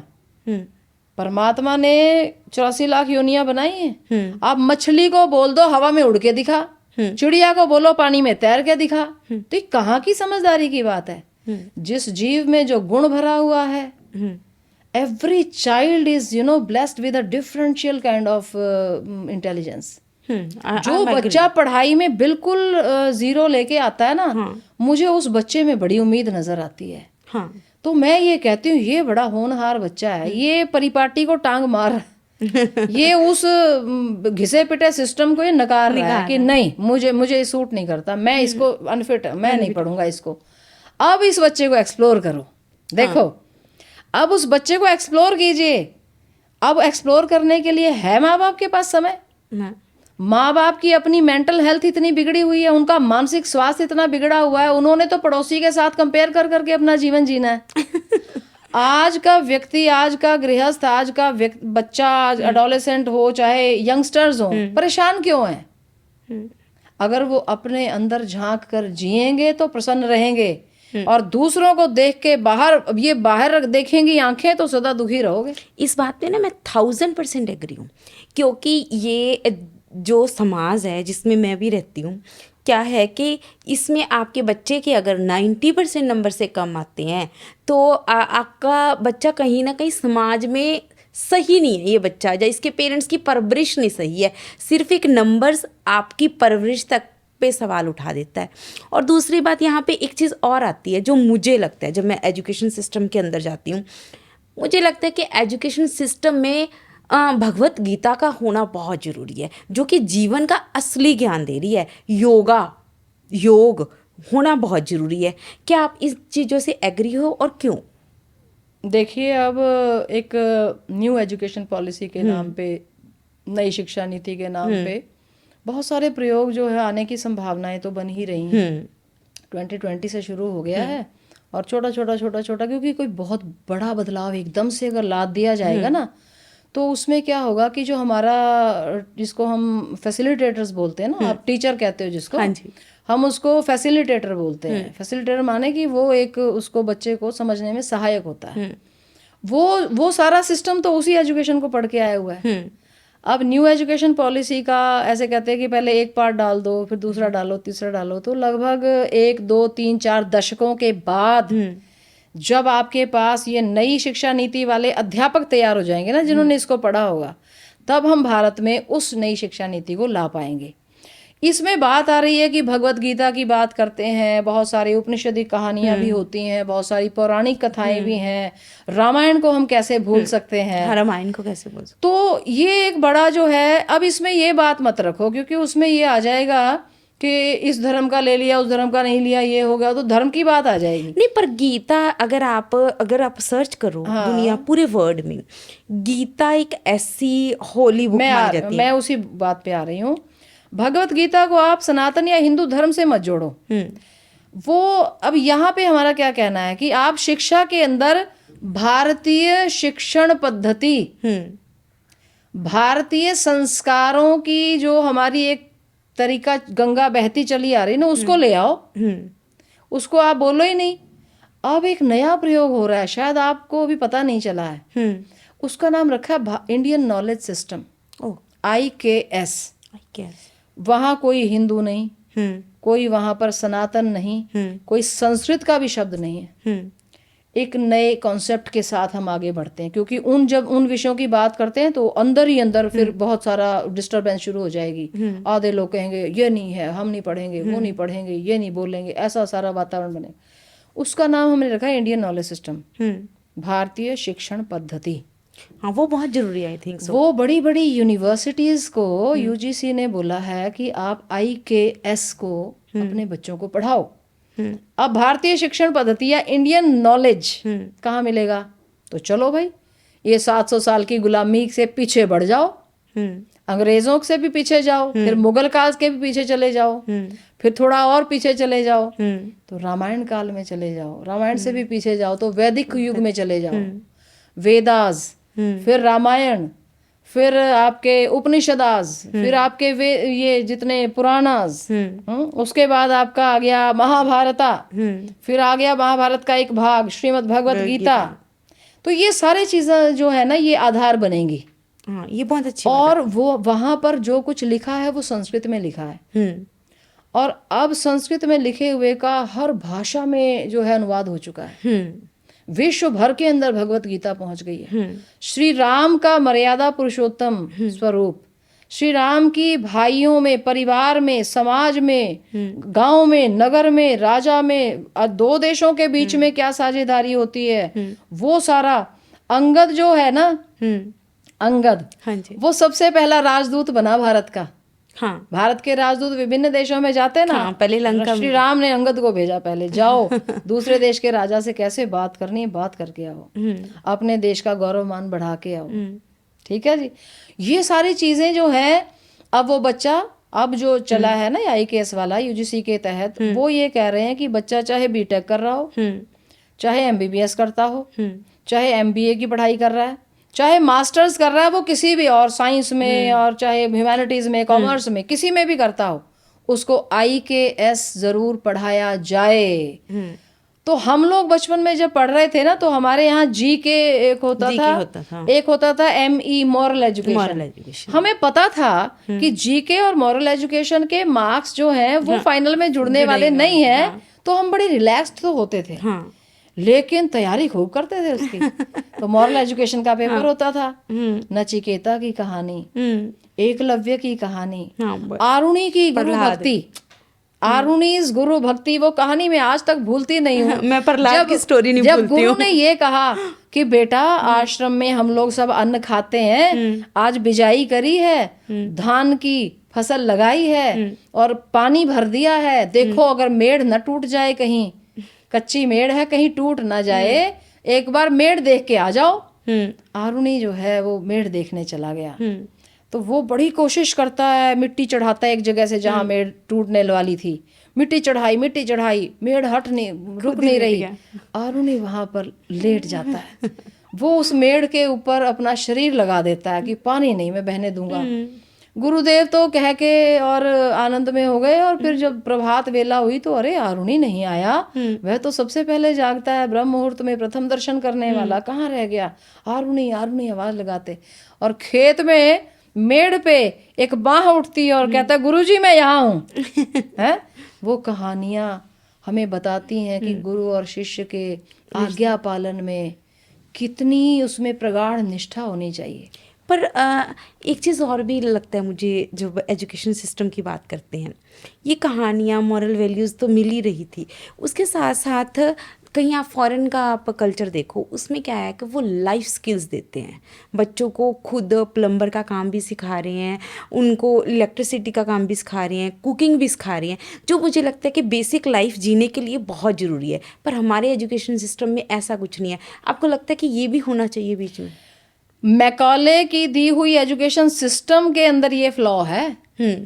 लेकिन फिर वही मैं बात कहूंगी, जब आप भारत के मूल स्वरूप पे चले जाओगे, एक लोहार के घर में पैदा होने वाला बच्चा बचपन से ही जानता है कि कैसे लोहे का काम होता है। Life skill right from the mother's womb he is learning. एक जूता बनाने वाला परिवार है, उस घर में जो बच्चा पैदा हो रहा है ना, वो सीख रहा है, स्किल तो घर में आ रहा है, फिर भी गुरु के आश्रम में भेजा जा रहा है। क्यों?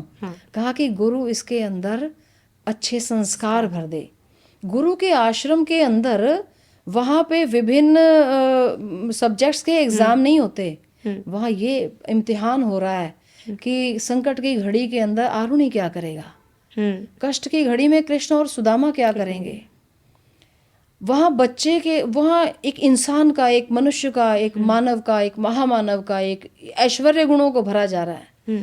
मैं तो कई बार माता पिता पूछते हैं कि क्या बनेगा, तो मैं कहती हूँ कम से कम इतना तो जरूर बना के भेजूंगी कि ये आपके बुढ़ापे में आपकी लाठी बनेगा। वो सबसे जरूरी है। ये माँ बाप आपको जिस समय जरूरत पड़ेगी तो इसके हाथ आपको सहारा देने के लिए आगे बढ़ेंगे। ये खुद भूखा रह के आपके मुंह में रोटी का निवाला डालेगा, ये मैं बना दूंगी। और बाकी ये कितना कमाएगा, रुपए कमाने की मशीन, वो मैं नहीं बना सकती हूँ। वो परमात्मा इसमें गुण भर देगा। और जो बच्चा अपने माता पिता का सहारा बनने के लिए, अपने परिवार समाज के अंदर कोई ऐसा व्यक्ति है, एक घर में मेरा जाना हुआ पंजाब में, उस परिवार ने एक बूढ़ी माता को अपनी माँ कह के मुझसे मिलवाया। ये हमारे माता जी हैं, वो रोटी बना रही थी, वहीं से प्रणाम कर रही थी, सब संतों को उन्होंने भोजन करवाया। कुछ दिनों बाद जब मेरा वहां जाना हुआ, मैंने कहा माता जी नहीं आज दिखाई दे रहे। वो उनके मुंह से वो कहते वो अपने घर मकान में गए हुए हैं जी अभी थोड़ी देर के लिए। मैं कहा उनका मकान अलग है क्या? उस व्यक्ति की आंखों में आंसू आ गए। वो कहता गुरुजी वो जन्मदात्री माँ नहीं है मेरी, मेरे माता पिता तो बचपन में ही गुजर गए थे।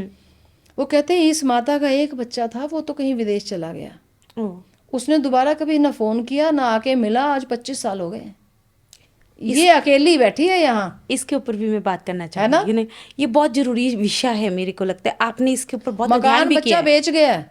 हाँ, मकान बेच गया है। ये तो जिसने खरीदा है ना, उसकी आत्मा ने ही जवाब नहीं दिया, बुढ़िया घर से नहीं निकालूंगा। ये क्या हो गया? ऐसा समाज है। इसी के ऊपर बातचीत वो कहते हैं हमारे यहाँ तो वो आ जाती है, हमने माँ मान रखा है।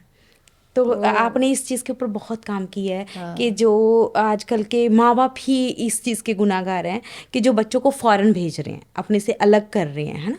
तो फ़ॉरेन भेज के उनको अच्छा भविष्य यानी कि अच्छे पैसे कमा सकें ताकि वो अपना फ्यूचर अच्छे से जी पाएँ, पर अपने से बहुत अलग कर देते हैं। कितना सही है, आपने तो बहुत केसेस देखे हैं इसमें। अच्छा, इसमें हम लोग ये कहते हैं कि अच्छा फ्यूचर मिले हमारे बच्चों को, बहुत लोग कह रहे हैं। आप अच्छा भविष्य किसको मानते हो? आप भविष्य तक पहुंचे भी हो? हैं? क्या है भविष्य? पैसा कमा लिया, घर गाड़ी खरीद लिया, वहां जाकर के रहने लग गए, वहां के हिसाब से कमा रहे हो, वहीं के हिसाब से खर्च रहे हो, कोई ज्यादा बड़ी सेविंग नहीं वहां लोग कर पाते। वहां जाके उनका जीवन इस तरह का है जैसे अपने नॉर्थ इंडिया में जो हमारे ही पूर्वांचल के भाई बंधु इधर को आते हैं ना, तो वो जैसा स्टेटस बनाते हैं, कोई बड़ी परिश्रम अत्यंत कर जाता है तो वो फिर थोड़ा सा, तो इस तरह से उनका जीवन वहां पे है। मैंने तो इंग्लैंड में अपनी आंखों से देखा है, जो भारतीय लोगों की बस्तियां हैं ना, वहाँ जब सड़कों पे चलो तो गड्ढे भी हैं, टूटी फूटी सब जगह सब कुछ दिख रहा है। और उसी इंग्लैंड में, उसी लंदन के अंदर जहाँ गोरों की बस्तियां हैं, जहाँ वहाँ के मूल बाशिंदे रहते हैं, वहां जाके हमें महसूस हुआ कि हाँ ये फॉरेन हो सकता है। आप कल्पना करके देखो। अब बात ये आई कि उनको अच्छा भविष्य दे रहे हो तो भविष्य की कुछ तो परिकल्पना कर लो। मुझे नहीं लगता बच्चों का भविष्य, माँ बाप को थोड़ी बहुत लटक मन में ये रहती है कि हम भी बाहर चले जाएंगे या बाहर कुछ, एक पता नहीं क्यों ये ऐसा क्रेज लोगों में बहुत ज्यादा हो गया ना। अच्छा, माँ बाप जाते हैं बच्चों के साथ, बच्चे तो वहां जाके काम करने लग जाते हैं, वो तो बिजी हो जाते हैं, माँ बाप वहां जाके खाली बैठे। कोई माता पिता ऐसा नहीं है जो वहां रह जाता हो, सब 2-4 महीने 4 साल रह के सब वापस दौड़े आ जाते हैं इधर को। क्योंकि वहाँ उनका कोई अपना उनका मन ही नहीं लगता, उनका वहाँ मन नहीं लगता, फ्रेंड सर्कल नहीं है, कोई जगह ही नहीं है उनको। फिर यहाँ की इतनी डीप रूट्स हैं वो याद आती हैं, फिर माँ बाप आ जाते हैं। मैंने तो हजारों केसेस देख लिए, मेरा इस विषय पे काफ़ी गहन अध्ययन भी रहा है और बहुत मैं समाज में इसमें देख रही हूँ। माता पिता अंततः अकेलेपन के शिकार होके, डिप्रेशन के, स्ट्रेस एंजाइटी के, और पड़े पड़े मर जाते हैं, बदबू आने लग जाती है, तब कोई अड़ोसी पड़ोसी देखते हैं, फिर वो उनके बच्चों को फ़ोन करते हैं। फ़ोन पे बच्चों के ये आंसर मैंने अपने कानों से सुने हुए हैं कि अब तो जी चलो, अब आप लोग म्यूनसिपैलिटी को बुला के करवा दो या आप लोग कर लो, अब आप ही हो पास में, हम कैसे आ सकते हैं, है ना। बहुत कृपा करते हैं बच्चे, तो कहते हैं फ़ोन पे हमें आप लाइव दिखा देना। मैंने अपनी आंखों से ऐसा हाल देख लिए भारत में, आप भी देख ही रहे होंगे, कहीं ना शहरों में और ज्यादा बुरा हाल। क्यूरियोसिटी बाहर जाने की ज्यादा होती जा रही है। अब आप ये बताओ, ये अच्छा भविष्य बना? नहीं। वो बच्चे जब वहां विदेशों में अकेले सड़ेंगे, आप उसको, ये अभी वो बच्चे शायद 30-35-40 साल की अवस्था में होंगे ना, जब उनके माता पिता यहाँ अकेले मर रहे हैं। याद रखो, जैसा करोगे वैसा भरोगे, बच्चे तुम्हारे भी तुम्हारे पास नहीं रहेंगे। और यही हो रहा है। इंग्लैंड में एक परिवार में मेरा जाना हुआ, वो गुजरात का ब्राह्मण परिवार था। उन्होंने मेरे आगे ये बात रखी, उनका एक ही बच्चा है, वो कहता वो यूके छोड़ के यूएस जाना चाहता है, वो अगली तैयारी करे बैठा है, उसने अपनी मर्जी से शादी कर ली है। और वो माँ बाप एकाकी, अब वो यूके, अब वो लंदन के उस मकान में वो दोनों अकेले मरेंगे और सरकार उठा के उनका क्रिमेशन कर देगी। वो तीसरी पीढ़ी कहीं और निकल चुकी है, वो भी एकाकी बन के शिकार हो जाएंगे। क्या ये हमारा भारत का स्वरूप रहा है? हमारे घर आंगन में हमारा जन्म जिस घर में हुआ था ना, उस घर के अंदर हमारा 7वीं पीढ़ी का जन्म हुआ था। 7 पीढ़ियों ने एक छत में जन्म लिया है। और बड़े गौरव के साथ पूरे गांव में ऐसे ऐसे हवेलियां आज भी पड़ी होंगी, वो कहेंगे जी इसमें हमारी 8वीं पीढ़ी हो जी, हमने जन्म लिया है। वो कहते थे भाई, लेंटर डला, घर बना, तो उसकी क्या वो है, कहा कि यहाँ से बेटी की विदाई डोली उठेगी और यहाँ बहू की डोली आएगी, यहाँ पोते पोतियों की किलकारियां गूंजेगी, यहाँ नाती नातने जो है झुंझुनू पहन के ना झांझरें वो छम छम करती डोलेंगी। तो घर आंगन को कहते खुशहाल है। यहाँ चिड़ियां आया करेंगी, यहाँ चिड़ियां वहां आएंगी, कौवे वहां आकर के बैठेंगे, यहाँ छोटे छोटे बच्चे हाथ में रोटी लिए, हाथ में मीठा मालपूड़ा लिए, यहाँ वहाँ खाते और मुख से गिराते डोलेंगे, तो चिड़िया और कौवे आकर उसको उठाकर भागेंगे। वो घर थे हमारे, अब तो पिंजरों में पड़े हैं सब। बहुत अच्छी बात। अब बात करते हैं हम, जैसे कि हमने एजुकेशन सिस्टम के बारे में बात की, मुझे आज बहुत अच्छी जानकारी मिली कि एक नया सिस्टम आ रहा है जिसमें भारत वर्ष के बारे में पढ़ाया जाएगा, जो मुझे लगता है बहुत ज़रूरी है। अब बात आती है प्रेम की। प्रेम जो कि आज की यंग जनरेशन के लिए तो प्रेम, लव, इसके मीनिंग ही कुछ और हो गए हैं। शायद आपको, मुझे नहीं लगता कि पता होगा इस चीज़ का। आजकल पहले तो सिर्फ बॉयफ्रेंड होता था, अफेयर चलते थे। आजकल तो इसके भी आगे आगे रूप हो गए हैं, सिचुएशनशिप आ गई है, रिलेशनशिप में भी आगे फ्रेंड्स विद बेनिफिट्स आ गए हैं। बहुत सारे बच्चों ने रूप ले लिए हैं। जब मैं सेशंस करने जाती हूँ तो देखती हूँ कि इसके भी, पहले तो अफेयर से ही पेरेंट्स डर जाते थे, पर अब इसके भी आगे आगे रूप आ गए हैं। पर हमारी भारतीय संस्कृति है जो एक प्रेम को मानती है। आपकी नज़र में प्रेम क्या है? प्रेम किसको कहते हैं? भारत का जो अध्यात्म है ना, आप जैसे सन्यास को हम अध्यात्म से जोड़ देते हैं, और सन्यासी का क्या है, एक बेसिक क्राइटेरिया कि वो विवाह नहीं करता, वो ब्रह्मचारी रहता है, ब्रह्मचारिणी रहती है, और वो अपनी आत्मा तत्व की खोज करती है, यही ना। लेकिन हमारे अध्यात्म की जो हाइट है ना, उत्कर्ष जो है, वो प्रेम की डेफिनेशन वही है। राधा कृष्ण, सीता राम और उमा शंकर, ये मतलब स्थान जो दिया जा रहा है।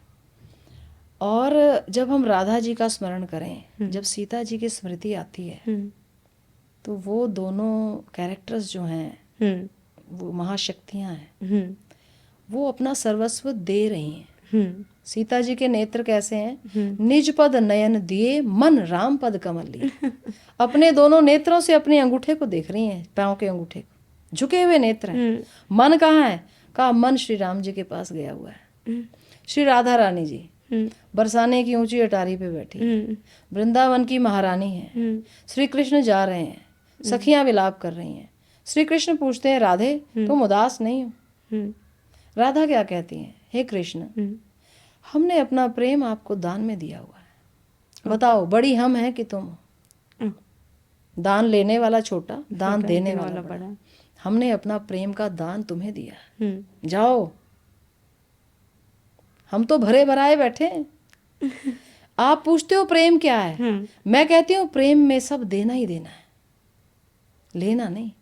अभी आपने कुछ शब्द बोले थे कि फ्रेंड्स विद बेनिफिट्स, हाँ, सिचुएशनशिप, ऐसी चीजें। अब इसको क्या समझ लिया है हमने कि अगर लड़के से कुछ मिलता है तो ले लो, बदले में लड़का भी तो आपसे कुछ आशा रख रहा है। वो कुछ जगत के पदार्थ दे रहा है, वो कुछ आपको खिलौने दे रहा है, बदले में आपका शील हरण कर रहा है, बदले में आपका चरित्र छीन रहा है, बदले में आपकी मर्यादा जा रही है, आपकी लाज जा रही है, आपके माँ बाप का सारा जो विश्वास आपके ऊपर है वो लुट रहा है वहाँ। एक मोबाइल फोन लेने के लिए, एक टॉय लेने के लिए, एक चॉकलेट खाने के लिए आप अपने बाप की, जिस पिता ने तुम्हें गर्व से अपनी छाती पे बैठा के कहा कोई बात नहीं मेरे घर बेटी आई, मैं बड़े मान सम्मान से तेरे लिए मैं स्वर्गों जैसे सुख भी नौछावर करूंगा, और तुझे विदा करने के लिए न जाने वो क्या कमा रहा है। और तूने उस बाप के मान और सम्मान को एक चॉकलेट में बेचने के लिए तैयारी हो गई है। बहुत बड़ी बात है, बहुत बड़ी बात। तो प्रेम, मैं तो कहती हूँ प्रेम का नाम मत लो।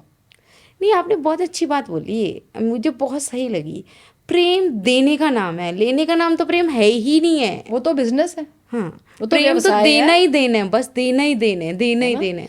आप दुकान पे जाते हो तो आप कहते हो कि मुझे ये 1 किलो चावल दे दो, तो वो कहता है बदले में दो, तो ठीक है कि नहीं? वो तो आप कहते हो कि इस लड़के से मेरा प्रेम हो गया, तो प्रेम हो गया क्या आज कोई फलाना दिवस है, तुम मुझे ये गिफ्ट दो, तो बदले में वो आपसे कुछ मांगेगा, है ना। बहुत तरह के दिवस आ गए हैं हमें, क्योंकि बच्चों में रहते हैं तो कभी कभी अब बहुत चीजें नहीं भी पता, कुछ पता भी चल जाती हैं। उसमें वो आपका शील हरण मांग रहा है आपसे, आप एक गुलाब के बदले में अपना मान सम्मान त्याग दोगे? बहुत बड़ी बात है, बहुत बड़ी बात।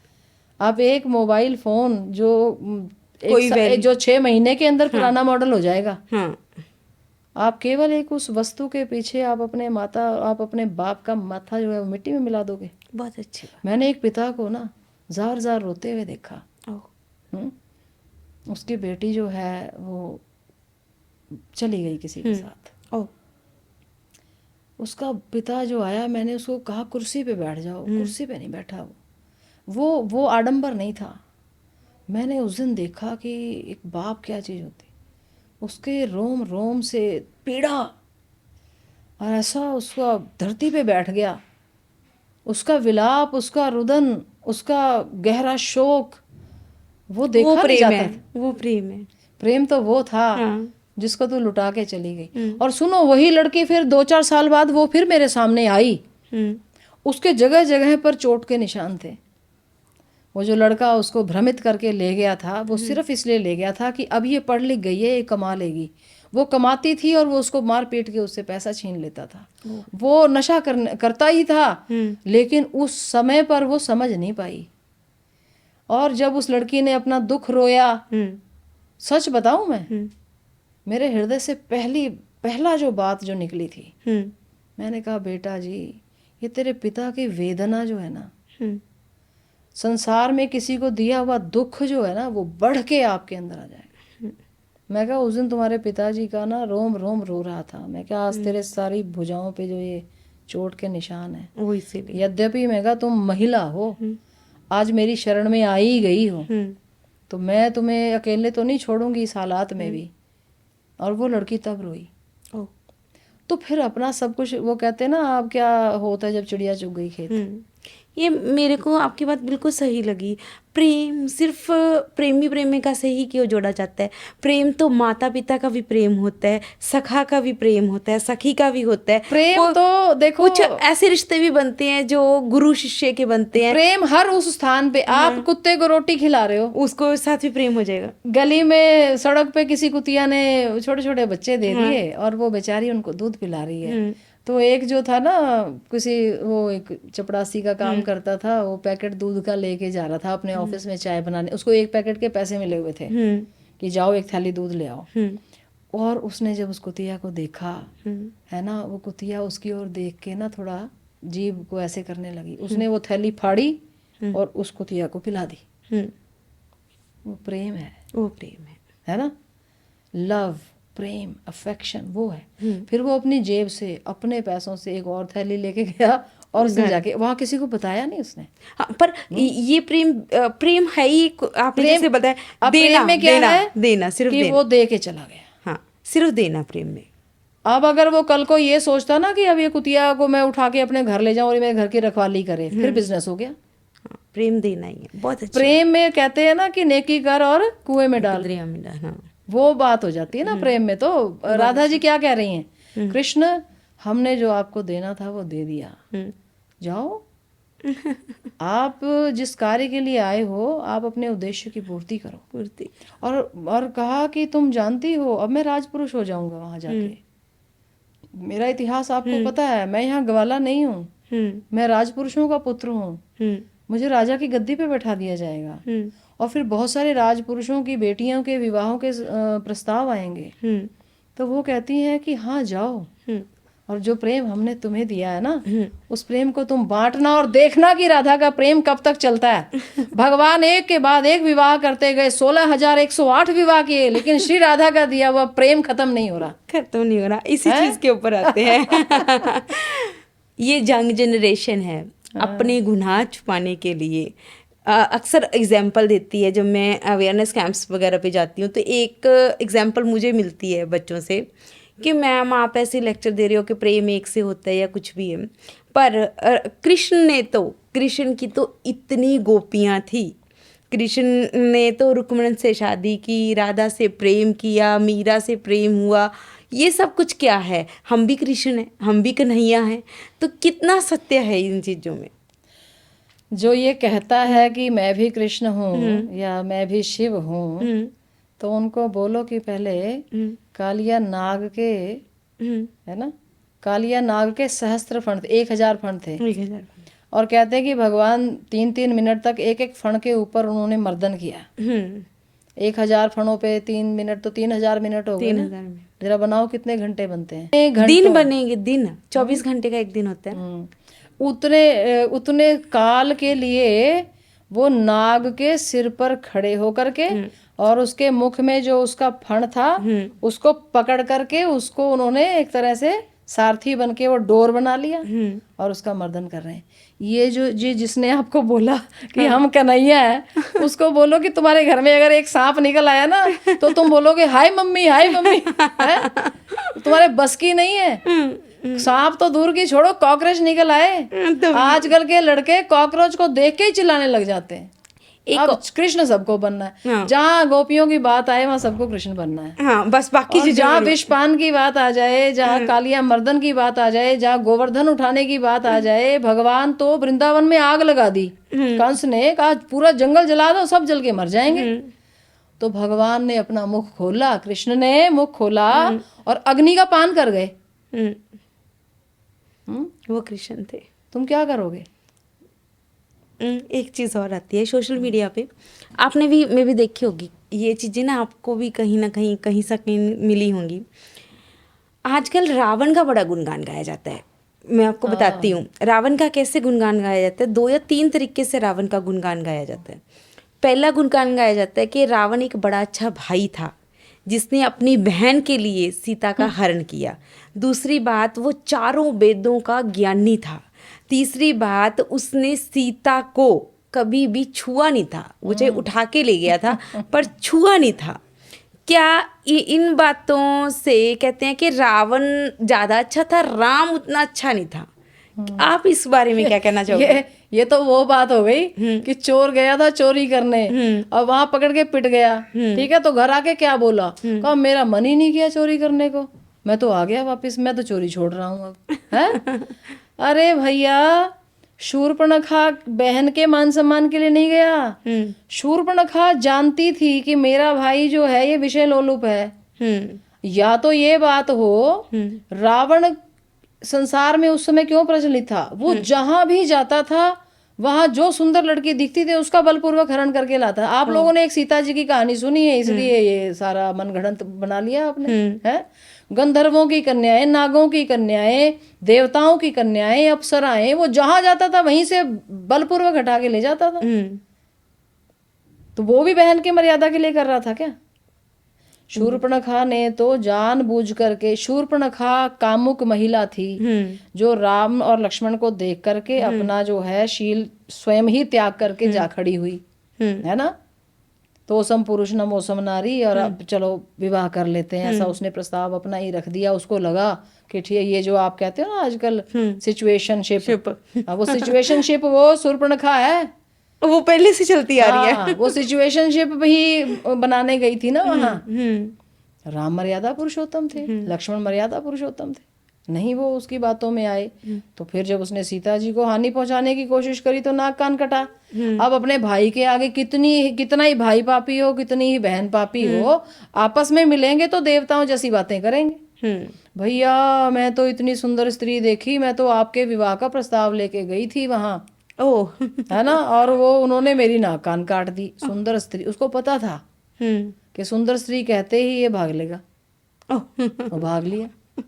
ये मूर्खता वाली बातें मत करो। ये बच्चों को जो है इनको बताओ कि जरा आपके एक्सप्लेन करने से एक्सप्लेनेशंस नहीं बदल जाएंगे, समझे कि नहीं? बहुत जरूरी है। कुंभ में स्नान करना और आम दिनों में स्नान करने में क्या अंतर है? क्योंकि वो भी स्नान है जो गंगा जी पे ही हो रहा है, वो भी प्रयागराज में ही हो रहा है, पर कुंभ पे इतना रश हो जाता है, तो उसमें स्नान करने में क्या अंतर क्या आता है? वो देखिए, वैसे तो प्रयागराज में त्रिवेणी संगम है, ये गंगा यमुना और सरस्वती का, तो सदा सदा के लिए ही प्रयागराज की महिमा है। वो सब तीर्थों का राजा है, ठीक है ना। लेकिन जो कुंभ का जो काल है, जिसको हम महाकुंभ कह देते हैं, उस समय विशेष जो बात है कि देव दानव संग्राम में जो अमृत की बूंदें गिरी, वो वहां उस स्थान पर गिरी थी। तो उस काल में वो संयोग बनता है, तो फिर से वैसा प्रभाव आ जाता है वहां। तो उसके कारण से होता ही है जैसे सब लोगों को कि भाई चलो अब अमृत का प्रभाव आया हुआ है तो इस समय जाना चाहिए, इसलिए वहां ज्यादा भीड़ हो जाती है। आप गए थे कुंभ में? बिल्कुल। कैसा लगा? अद्भुत। हम तो वहाँ रहे 3-4 दिन बड़े आनंद के साथ, और कुंभ का जो भी है वहाँ बैठ के अपनी साधना को किया और उस भाव में हम जिए कि यहाँ। जब ना हम भक्ति की बात करते हैं, पूजा पाठ की बात करते हैं, मैंने बहुत सारे संतों से सुना है, बचपन से सुनते आ रही हूँ कि अगर आप 43 दिन तक लगातार नाम जप करते हो, जब कुछ भी करते हो, या हनुमान चालीसा ही कर लेते हो, जब भगवान के किसी और रूप का रामायण करते हो, गीता करते हो, तो आपको बहुत सारी सिद्धियाँ या फिर बहुत सारा ज्ञान प्राप्त हो जाता है, या फिर मुक्ति के द्वार खुल जाते हैं, है ना। पर औरतों को एक तरफ से मना कर दिया जाता है कि उनके पीरियड्स पे, उनके वो 5 दिन है, वो तब भक्ति नहीं करनी है। क्या आपको लगता है कि ये सही है? कैसे है ये समझ नहीं आती नहीं, कभी। ये बिल्कुल कौन मना करता है? भक्ति करना कतई मना नहीं है। देखो आप किस तरह से जीवन को जी रहे हो, है ना, और कौन मना कर रहा है? पीरियड्स का जो काल है ना, वो शरीर की अशुद्धि का काल है, ये तो स्वीकार करना पड़ेगा। जैसे मल मूत्र के त्याग के काल में शरीर अपवित्र है, ऐसे ही 5 दिन तक लगातार रक्तस्राव के कारण वो अपवित्रता इस देह की है। आत्मा तो उससे अलग है। आप शरीर में क्यों जी रहे हो? अब उस काल में क्या है कि 5 दिन तक आप मंदिर में नहीं जाएंगे या किसी पवित्र जो हमने अपना एक स्थान बनाया हुआ है उसको स्पर्श नहीं करेंगे, तो ठीक है, नहीं जाएंगे। हमने अपने मान सम्मान को, इज्जत को, हर चीज को क्यों इतना ज्यादा छोटा बना लिया कि इतनी सी बात पे स्त्रियां जो हैं वो बिफर पड़ी हैं और एकदम से बौखला गई हैं। आपको भक्ति करने से कौन रोक रहा है? मतलब आपके ख्याल में आप 5 दिन तक नहा धो, आप उसी समय से उठें। हमने बहुत बड़े बड़े अनुष्ठान किए, 108 दिन तक लगातार किए हैं। 108 दिन का जो अनुष्ठान है वो हमारे लिए फिर 20 दिन और बढ़ जाता है, क्योंकि हम जो है अपना जाप जो है निरंतर जो उसको आगे बढ़ा के कर लेंगे। लेकिन उन 5 दिनों में उसी समय से जागेंगे, उसी नियम में रहेंगे, अपना आसन अलग बिछा लेंगे, वहां बैठेंगे और आत्मचिंतन करेंगे, श्वासों की माला पे उसी मंत्र का जाप करेंगे। कौन रोक रहा है आपको? बहुत अच्छी बात। बिल्कुल रुकने की जरूरत नहीं है। ये तो शायद मेरे भी क्वेश्चन का आंसर था आज। मुझे भी कई बार ये हाँ, समस्या आती है। एक उसमें जब बात शरीर की आती है तो उस समय आप पाठ की पुस्तक को ना छुएं, माला को मत छुएं, मंदिर के सामग्री को ना जो है आप स्पर्श करें। लेकिन आप घर के किसी भी पवित्र कोने में कहीं भी बैठ जाओ, किसी पेड़ के नीचे, कहीं गौशाला में, आराम से किसी स्थान पे बैठ करके और आप अपनी श्वासों की माला पे और नाम मंत्र खूब जप लो। बहुत कौन रोक रहा है आपको? बहुत अच्छी बात। हरे राम हरे राम राम राम हरे हरे जितना मर्जी जप लीजिए, कोई आपत्ति नहीं है, कोई व्यवधान नहीं है। बहुत अच्छी बात। ये तो मुझे लगता है बहुत सारी औरतों की आज ये बहुत बड़ी समस्या हल हो गई होगी, क्योंकि मेरे साथ भी जो मेरे दोस्त मिलते हैं तो वो इस समस्या को लेके बातचीत होती है कि 43 दिन कैसे करें, बीच में पीरियड्स आ जाते हैं, पीरियड्स के कारण हम वो भक्ति हमारी बीच में छूट जाती है। जब वो छूट जाती है तो वो छूट ही जाती है फिर। तो हर बात का एक नियम है ना। 43 नहीं, वैसे तो 40 दिन का अनुष्ठान होता है ना। ये 43 वाला कॉन्सेप्ट तो एक आजकल वो तंत्र विद्या से चली ना, उससे आ गया। तो वैसे 40 दिन का अनुष्ठान रहता है। तो 40 दिन में मान लीजिए किसी पुरुष को ही कोई रोग आ जाए, है ना, मान लीजिए पुरुष है और उसको लूज मोशन लग गए, अब 3 दिन तक लूज मोशन में पड़ा हुआ है, तो फिर उसके भी 3 दिन वो खत्म हो गए। उसको वो आगे बढ़ाने पड़ेंगे कि नहीं? लेकिन ऐसा नहीं है कि हमारी साधना खंडित हो गई। ये सोचना बहुत बड़ी भूल है। प्रकृति के साथ ना एक बहाव में बहते चलने का नाम ही जीवन है। बहुत अच्छे। हम उसको व्यवधान नहीं मान सकते। वो तो ईश्वर प्रदत्त एक ऐसा गुण है जो सृष्टि बढ़ाने का काम करता है। बहुत अच्छे। गुरु नानक देव जी ने कहा है, तिस क्यों मंदा आखिए जित जमे राजन, है ना। तो ये बात है। ये जब अब औरतों की बात हो ही रही है तो मैं जानना चाहूँगी कि आपने औरतों के लिए एजुकेशन के लिए बहुत बड़ा काम किया है ना। मुझे भी लगता है कहीं ना कहीं आपने नेहरू जी की बात, मुझे एक नेहरू जी की बात बहुत अच्छी लगती है कि जब घर की एक स्त्री पढ़ जाती है तो पूरा कुल पढ़ जाता है, पर जब पुरुष पढ़ता है तो वो खुद ही पढ़ता है। और आपने उस एजुकेशन सिस्टम के ऊपर बहुत बहुत काम कर रहे हो, बच्चों को पढ़ा रहे हो। आपको लगता है कि अब भारत, मुझे भी लगता है कहीं ना कहीं चेंज हो रहा है, लोग एजुकेट हो रहे हैं, कि आपको लगता है कि अभी भी ज़रूरत है और भी ज़्यादा एजुकेशन देने की स्त्रियों को? आज भी भारत में बहुत से ऐसे स्थान हैं, चाहे वो मध्य प्रदेश होगा, छत्तीसगढ़ का क्षेत्र होगा, बनवासी, ऐसे बहुत से क्षेत्र हैं। आप और तो क्या कहोगे, पंचकूला में आप जहाँ बैठे हुए हो, यहाँ ट्राई सिटी के इस रीजन में भी ऐसा ग्रामीण क्षेत्र है जहाँ पर अभी भी आपको मिट्टी के मकान भी मिल जाएंगे, और ऐसा मिल जाएगा जहाँ कम से कम 7-7, 8-8 किलोमीटर पैदल या पहाड़ियाँ चढ़ के उतर के प्राइमरी एजुकेशन के लिए बच्चों को जाना पड़ता है। और 8वीं तक के स्कूल हैं, उसके बाद फिर वो पढ़ने, अब 15 किलोमीटर दूर कौन भेज, सब लोग नहीं भेज पाते हैं, तो नहीं भी जाती हैं।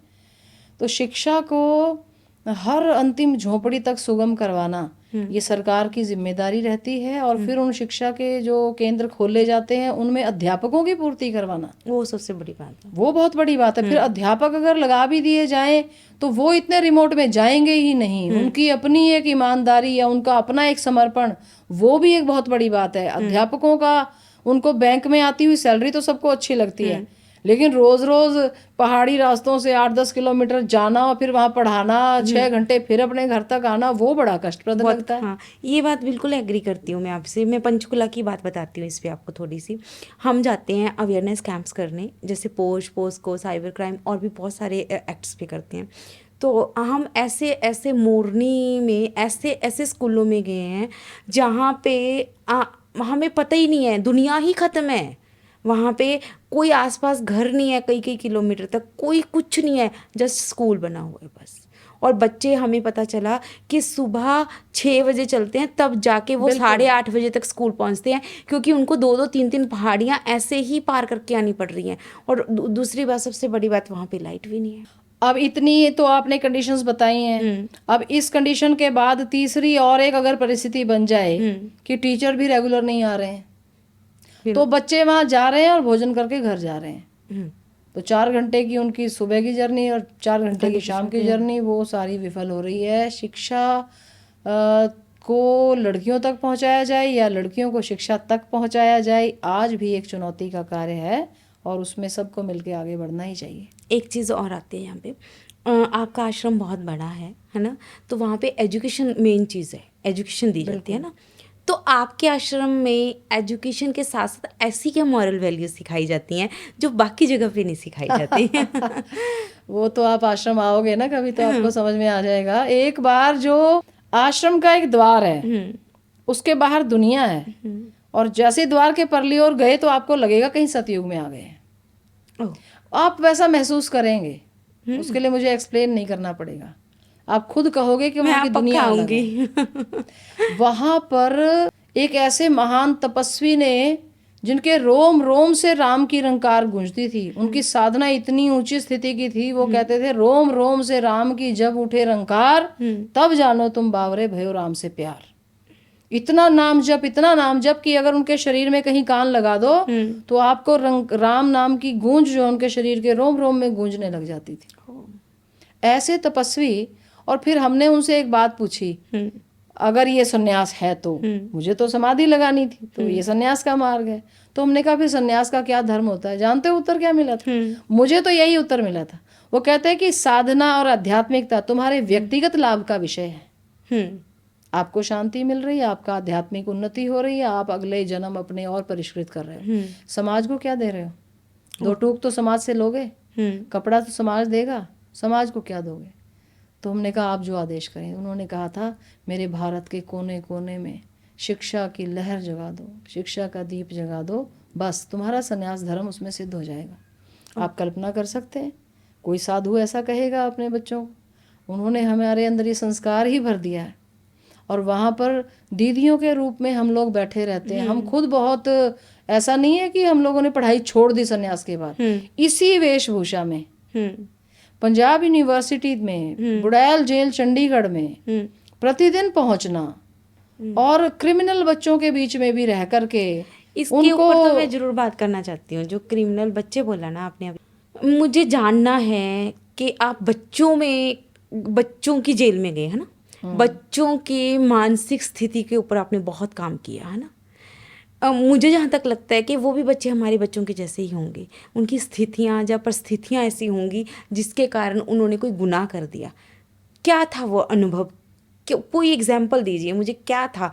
मतलब वाकई उन्होंने कुछ गलत काम करने के लिए कोई वजह थी पीछे, कि कोई वजह थी ही नहीं, ऐसे ही गुनाह हो गया?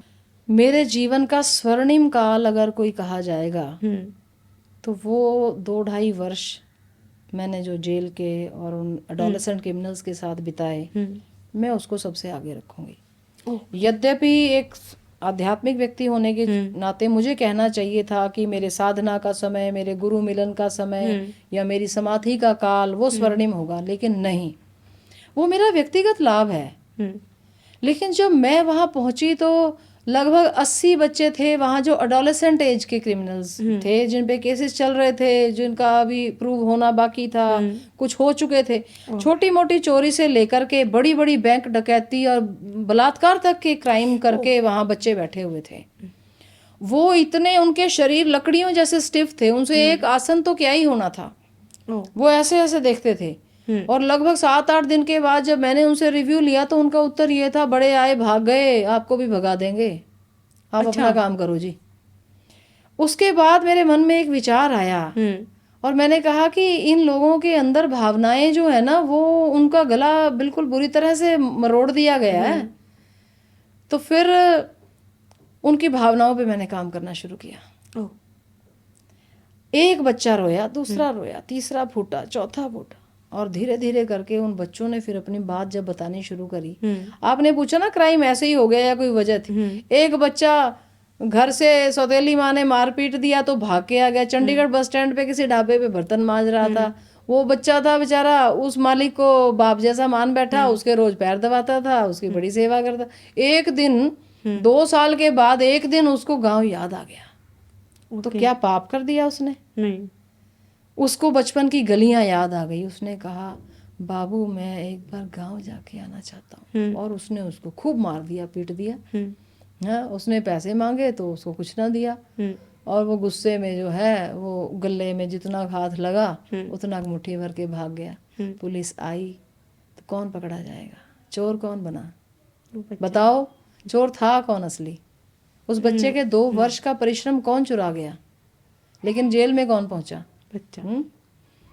एक बच्चा अमृतसर का था, उसके माता पिता को उग्रवादियों ने मार दिया, दादा रो रो के अंधा हो गया। वो बच्चा कमाने के लिए दादा ने चंडीगढ़ भेज दिया। यहाँ वो ऑटो चलाने लगा। उसको पता चला कि रात में वीआईपी बसेस आती हैं ना, उनकी जो सवारियां होती हैं वो पैसे डबल ट्रिपल रेट दे देती हैं, नाइट के रेट ज्यादा मिलते हैं। वो बच्चा दिन में ऑटो भी चलाया, रात में भी खड़ा रहता था कि पैसा ज्यादा बनेगा, मैं दादा के पास जाऊंगा। एक दिन कहता, मुझे किसी सवारी ने आवाज़ लगाई, मैं रुक गया। वो सवारी दौड़ के आई, कुछ सामान रखने लगी मेरी गाड़ी में। कहते फिर मैं जैसे ही देखने लगा तो वो रख के कुछ भाग गए। पीछे से पुलिस आई, आते ही मेरी गर्दन पकड़ ली। तब से मैं यहाँ हूँ। तो मैं क्या सामान रखा तुम्हारी ऑटो में? कहते बैटरियाँ थी चोरी की, तो मुझे बैटरी चोर तब से कहा जा रहा है। मैंने कहा यदि तुम कहते हो कि तुम सत्य बोल रहे हो तो फिर मैं अपने जीते जी तुम्हें यहाँ से बाहर निकालूंगी। और उसे मैंने बाहर करवाया। फिर वो बच्चा कहता था कि अब तो दाग लग गया इतना बड़ा, अब मेरे गांव में तो खबर पहुंच चुकी है ना, अब मैं क्या करूंगा? मैंने कहा तुम्हें मैं नौकरी दिलवाऊंगी। उसको बड़े सम्मान सहित जो है एक जगह सेट करवाया है, और अभी तक है। तो ऐसी ऐसी चीजें हुई वहां पर। कुछ बच्चे, अगर मैं इन सारी स्टोरियों से जानूं, जहां तक मुझे लगता है वो परिस्थितियां ऐसी होती हैं, इंसान तो कहते हैं ना क्लीन एंड क्लियर ही आता है। देखिए परिस्थितियां क्या होती हैं। सबसे पहले क्रोध, लोभ, लालच, अति भोग की वृत्ति, ठीक है। 5वां बचता है एक मजबूरी या इनोसेंस, ठीक है। तो बच्चे के अंदर 15, 16, 12, 13 की वर्ष में उसको क्रोध क्यों आ रहा है? अति क्रोध क्यों आया? एक ने मर्डर कर दिया, तो मैंने पूछा भाई क्यों मारा, या जैसे चलो उसने कहा मैं आपसे बात करना चाहता हूँ। हमने किसी से खुद नहीं शुरुआत करी, बात की तो का मर्डर हो गया। क्यों किया? तो उसने उसके घर की महिलाओं के साथ उसने बदले में, ठीक है जी। अब वो दूसरी पार्टी अगर ज्यादा प्रभावशाली है तो वो ऐसा हो जाता है। अभी वो कहता है कि कोई मेरे खिलाफ कोई सबूत है ही नहीं, मुझे पकड़ा जा ही नहीं सकता, अगर मैं छूट जाता हूँ तो अभी 2 को और मारूंगा। वो ऐसी परिस्थितियां भी हैं।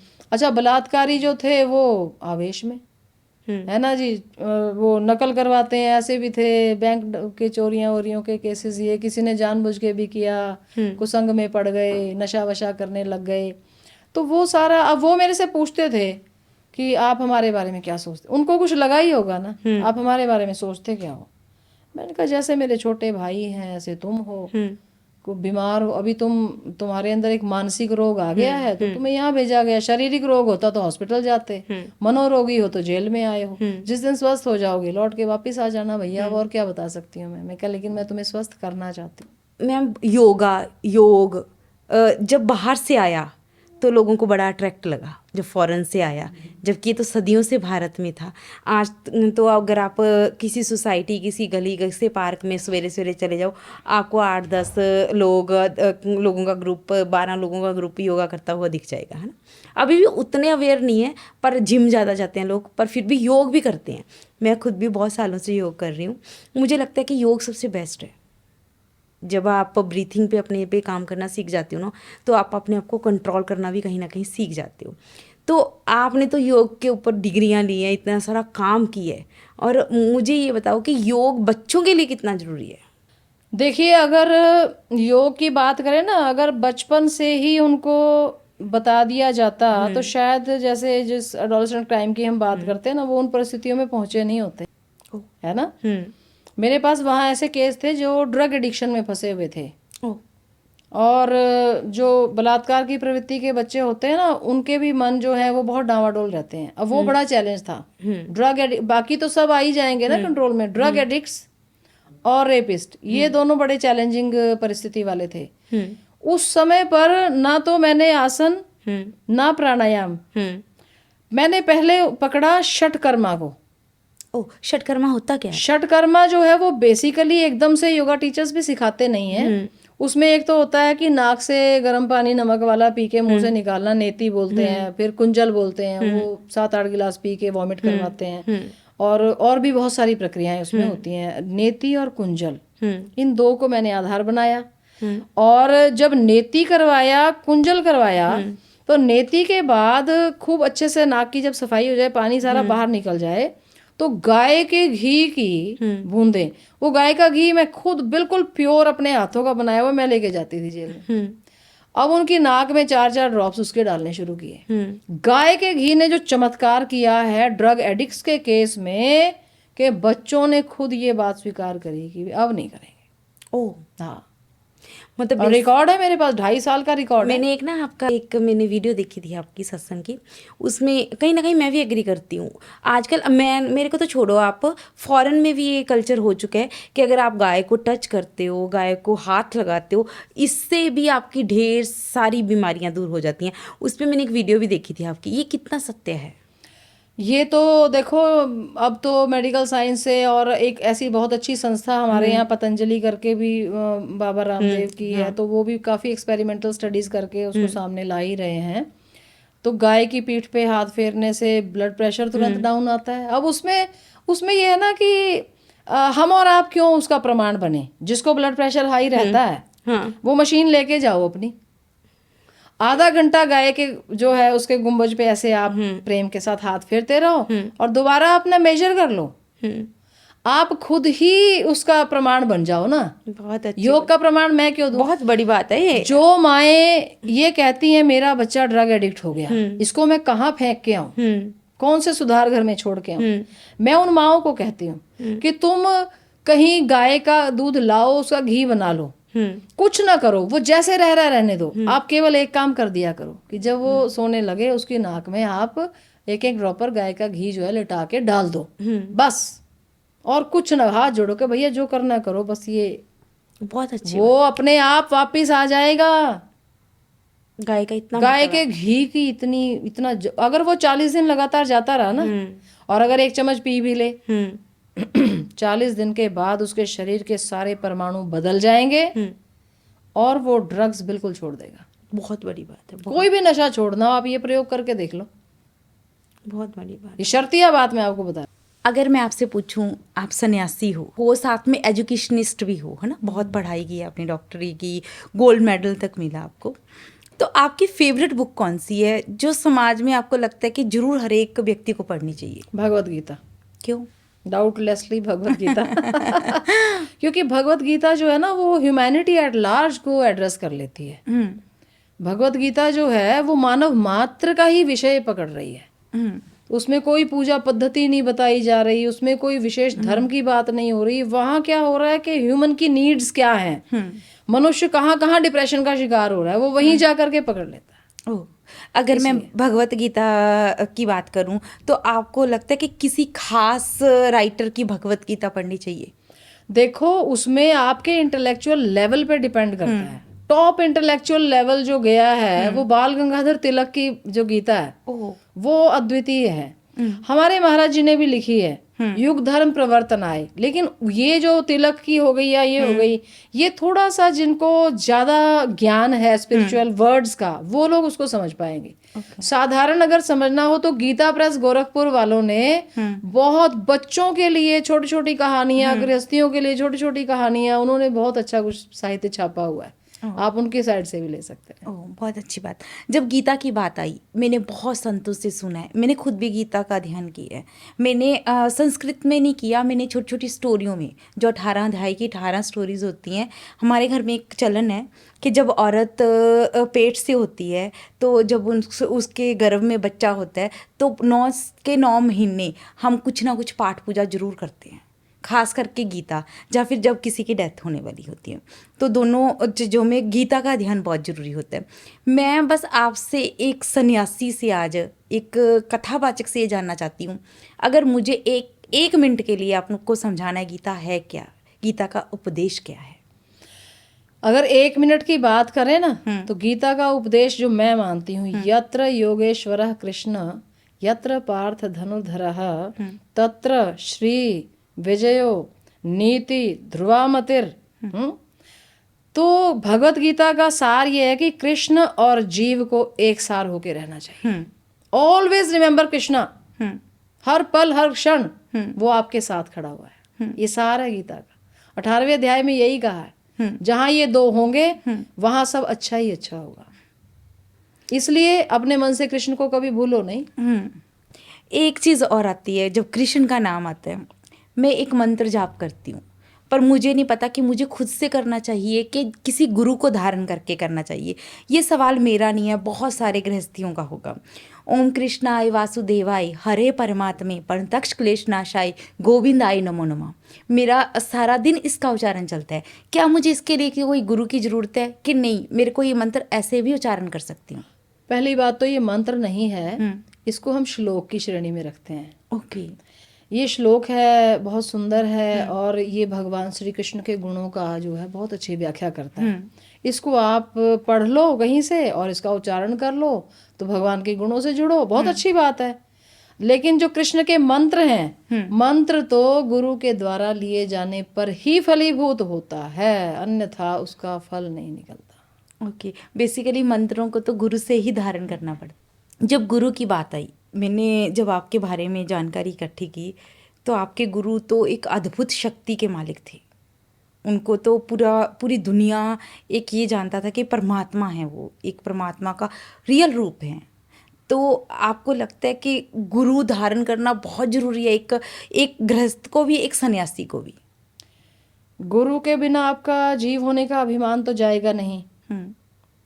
कर्म करोगे तो अहम का भाव पैदा हो जाएगा। एक बच्चे के हाथ में खिलौना आ जाए, आप उससे लोगे तो वो देता नहीं है, उसको पता है कि मम मेरा। और गुरु मार्ग ये सिखाता है कि तेरा तेरा। गुरु नानक देव जी ने क्या कहा था, तेरा, जैसे तेरा पे गिनती आई तो तेरा ही तेरा। गुरु मार्ग में हमें ममता के भाव से मुक्ति मिल जाती है। वो जीव जान जाता है कि गुरु प्रदत्त ज्ञान है, उनकी कृपा से है, तो ईश्वर जो है वो गुरु मिलाता है। बहुत अच्छी बात बोली। जब सन्यासी की बात आई है, भगमा की बात आ जाती है, तो कुंभ में से एक बहुत फेमस हुए इस बार, एक जो IIT इंजीनियरिंग छोड़कर, मुझे उनका नाम नहीं एग्जैक्ट याद है, उन्होंने सन्यास धारण कर लिया। काफ़ी यंग हैं वो भी ना, 27-28 साल के लड़के हैं, तो उन्होंने सन्यास धारण कर लिया। तो उनको लगा कि भगमा ही सब कुछ है, सन्यासीपन ही सब कुछ है। क्या वाकई सन्यासीपन इतना अच्छा होता है? क्या कभी कभी मन में विचार आ जाता है कि नहीं, गृहस्थ होता तो ज़्यादा बेटर था? हमारे यहाँ 4 तरह के बताए जाते हैं ना साधक, क्षिप्त, विक्षिप्त, मूढ़ और एकाग्र। 4 प्रकार की साधना की अवस्थाएं हैं। उनके बहुत सारे इंटरव्यूज आए, उनके विषय में बहुत सारी बातें आई जिनकी आप चर्चा कर रहे हैं।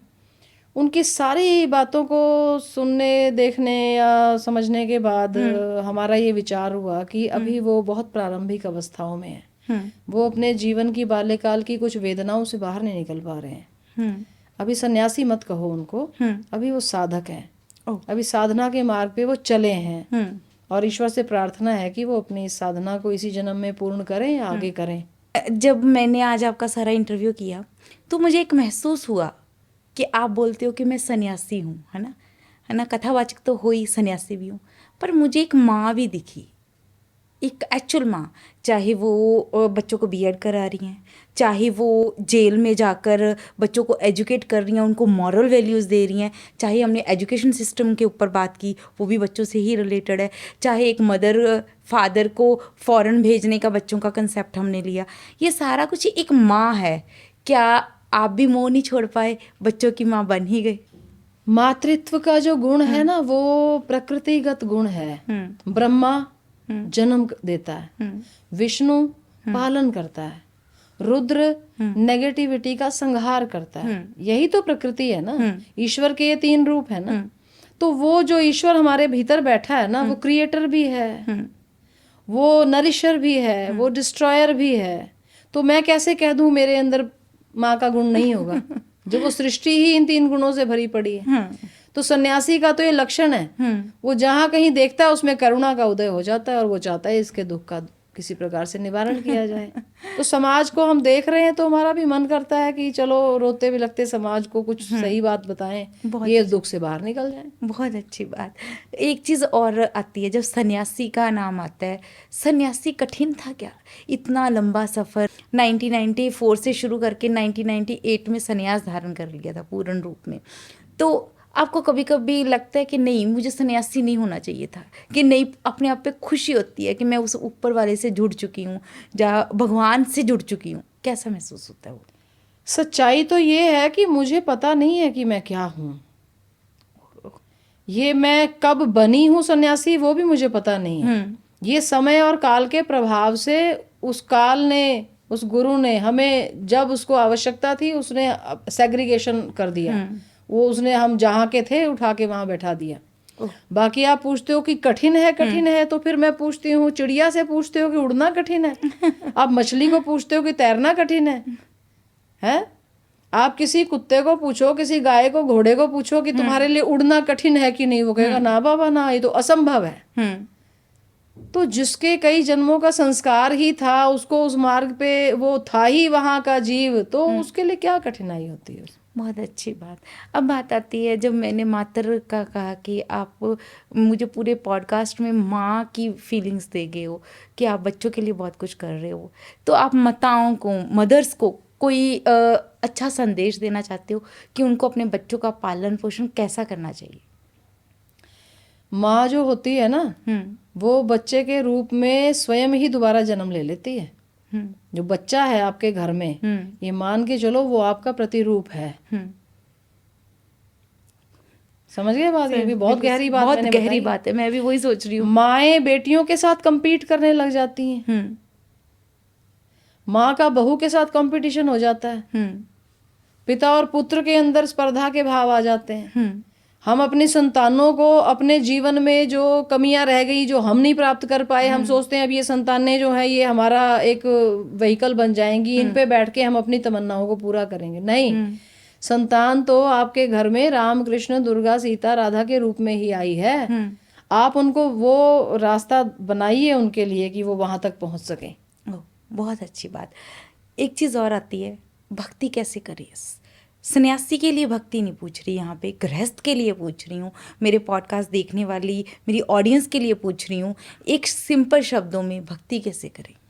भक्ति करने के लिए देखो, किसी भी तरह से आपको ना कोई बंधन लेने की जरूरत नहीं है। भक्ति करने के लिए कोई टाइम निकालना है, कुछ बहुत बड़ा वो उसके लिए तैयारी करनी, कुछ भी। आप जहां हो, जैसे हो, वहीं से नाम जप मन के अंदर आप शुरू कर लो, कुछ तो होगा। किसी को राम कह देने से शांति मिल जाती है, हरे कृष्णा से शांति मिलती है, राधा से शांति मिल जाती है, सीता राम कहने से शांति मिलती है, नमः शिवाय कह के मुक्त हो जाओ। रोटी बना रहे हो ना, हाथ बना रहे हैं, ये जीवा मुंह में क्या कर रही है, बोलो। उसको हिलाने में क्या मोल लगता है, क्या थकाती है वो। मुख में नमः शिवाय जपते जाओ, मुख में राधा कृष्ण करो, सीताराम करो, वो रोटी खाने वाला आपका सारा परिवार भक्त हो जाएगा। बिना भक्ति के भक्ति मिल रही है आपको। हाँ, वो मैंने भी बहुत बार सुना है कि अगर आप खाने में भक्ति डाल दोगे तो वो भक्ति भी, खाना भी अमृत हो जाता है। तो अब जाते जाते मैं एक चीज़ ज़रूर जानना चाहूँगी आपसे कि आपके ख्याल में जो सोशल मीडिया है, जो सोशल मीडिया पे आज हम भी ये यूट्यूब पे या इंस्टाग्राम पे ये पॉडकास्ट आएगा, आपको लगता है कि कहीं ना कहीं इन हम जब सोशल मीडिया के आगे एक अच्छे विचार रख रहे हैं तो उससे कुछ समाज के सुधरने की आशा है? वैसे तो देखो, दोनों ही बातें हैं कि जो सोशल मीडिया के अंदर जो छोटी छोटी चीजें आती हैं ना, अगर तो व्यक्ति टिक जाए, है ना, रुकना पड़ेगा, स्थिर होना पड़ेगा, तब तो वो वहां का ज्ञान आपके जीवन में। लेकिन अगर अपन चलायमान वृत्ति से देख रहे हैं, वो उंगली चलती जा रही है, एक सुना दूसरा तीसरा चौथा, तो सब ओवरलैपिंग हो रही है, कुछ टिक नहीं रहा। टिक जाए तो एक शब्द भी आपके जीवन को महान परिवर्तन कर देगा, और ना टिके तो भैया बड़ी से बड़ी कथा सुन लो, लाभ कुछ नहीं होने। स्वामी जी, आपका बहुत बहुत शुक्रिया। मुझे पता है कि आपका आश्रम में से टाइम निकालना बहुत कठिन बात होती है, पर आपने आज हमारी ऑडियंस के लिए इतना कीमती टाइम निकाला, उसके लिए बहुत बहुत धन्यवाद। आपका भी शालू जी बहुत बहुत धन्यवाद और शुक्रिया। अगर ये हमारी वार्तालाप का कुछ अंश समाज के किसी काम आ सका तो हमारे लिए बहुत सौभाग्य की बात होगी। धन्यवाद, बहुत बहुत धन्यवाद। जैसे कि आज हम सब ने डॉक्टर स्वामी अमृता जी को सुना, जो कि एक कथावाचक हैं, सन्यासी हैं, और सबसे बड़ी बात, समाज की भलाई के लिए वो बहुत कुछ कर रही हैं, और उन्होंने अपने अनुभव से, अपने जीवन काल के अनुभव से हमें जीवन की बहुत सारी शिक्षाएं दी। ये एपिसोड उतना ही इम्पोर्टेंट है। मुझे लगता है कि इस एपिसोड से मैंने भी बहुत कुछ सीखा है। मुझे लगता था कि जीवन की बाउंड्रीज जो वो 90% नंबर ही हैं, पर अब जाना कि 90% नंबर्स नहीं हैं, इसके अलावा भी जीवन में बच्चों को बढ़ने देना चाहिए, बच्चों को उनकी आज़ादी देनी चाहिए, उनको कुछ करने की उत्साह देना चाहिए, ना कि समाज के बंधनों में बंधकर जीवन को जीना चाहिए, बल्कि अपने आप को मैं अक्सर एक चीज़ बोलती हूँ, पहले भी शायद किसी पॉडकास्ट में बोला था, मैं फील भी करती हूँ कि करोड़ों सालों की कायनात में हम सिर्फ 60 या 70 साल जीने आए हैं। उस जीवन को हम बड़े आनंदमयी, बड़े प्यार से जी सकते हैं, बिना लॉनलीनेस हुए, बिना डिप्रेशन के। वो ये संत ही हमें समझाते हैं। ये मुझे लगता है कि शायद मैं इस बात पे भी बिल्कुल सही बोल रही हूँ आज इस एपिसोड को करने के बाद, कि काउंसलर, आजकल इंग्लिश का वर्ड आ गया कि काउंसलर हैं, उनके पास डिग्रीज़ हैं, पर हमारे जो हिंदू तबके या हमारे भारतीय समाज के संत हैं, वो किसी बड़े से बड़े काउंसलर से कम नहीं है। अगर उनके विचार, उनका उपदेश हम सुन के अपने जीवन में उतार लें तो हमारे जीवन की सारी समस्याओं का हल मिल सकता है। आप पॉडकास्ट विद शालू को लाइक, शेयर और सब्सक्राइब करना बिल्कुल मत भूलिए, और बने रहिए पॉडकास्ट विद शालू के साथ।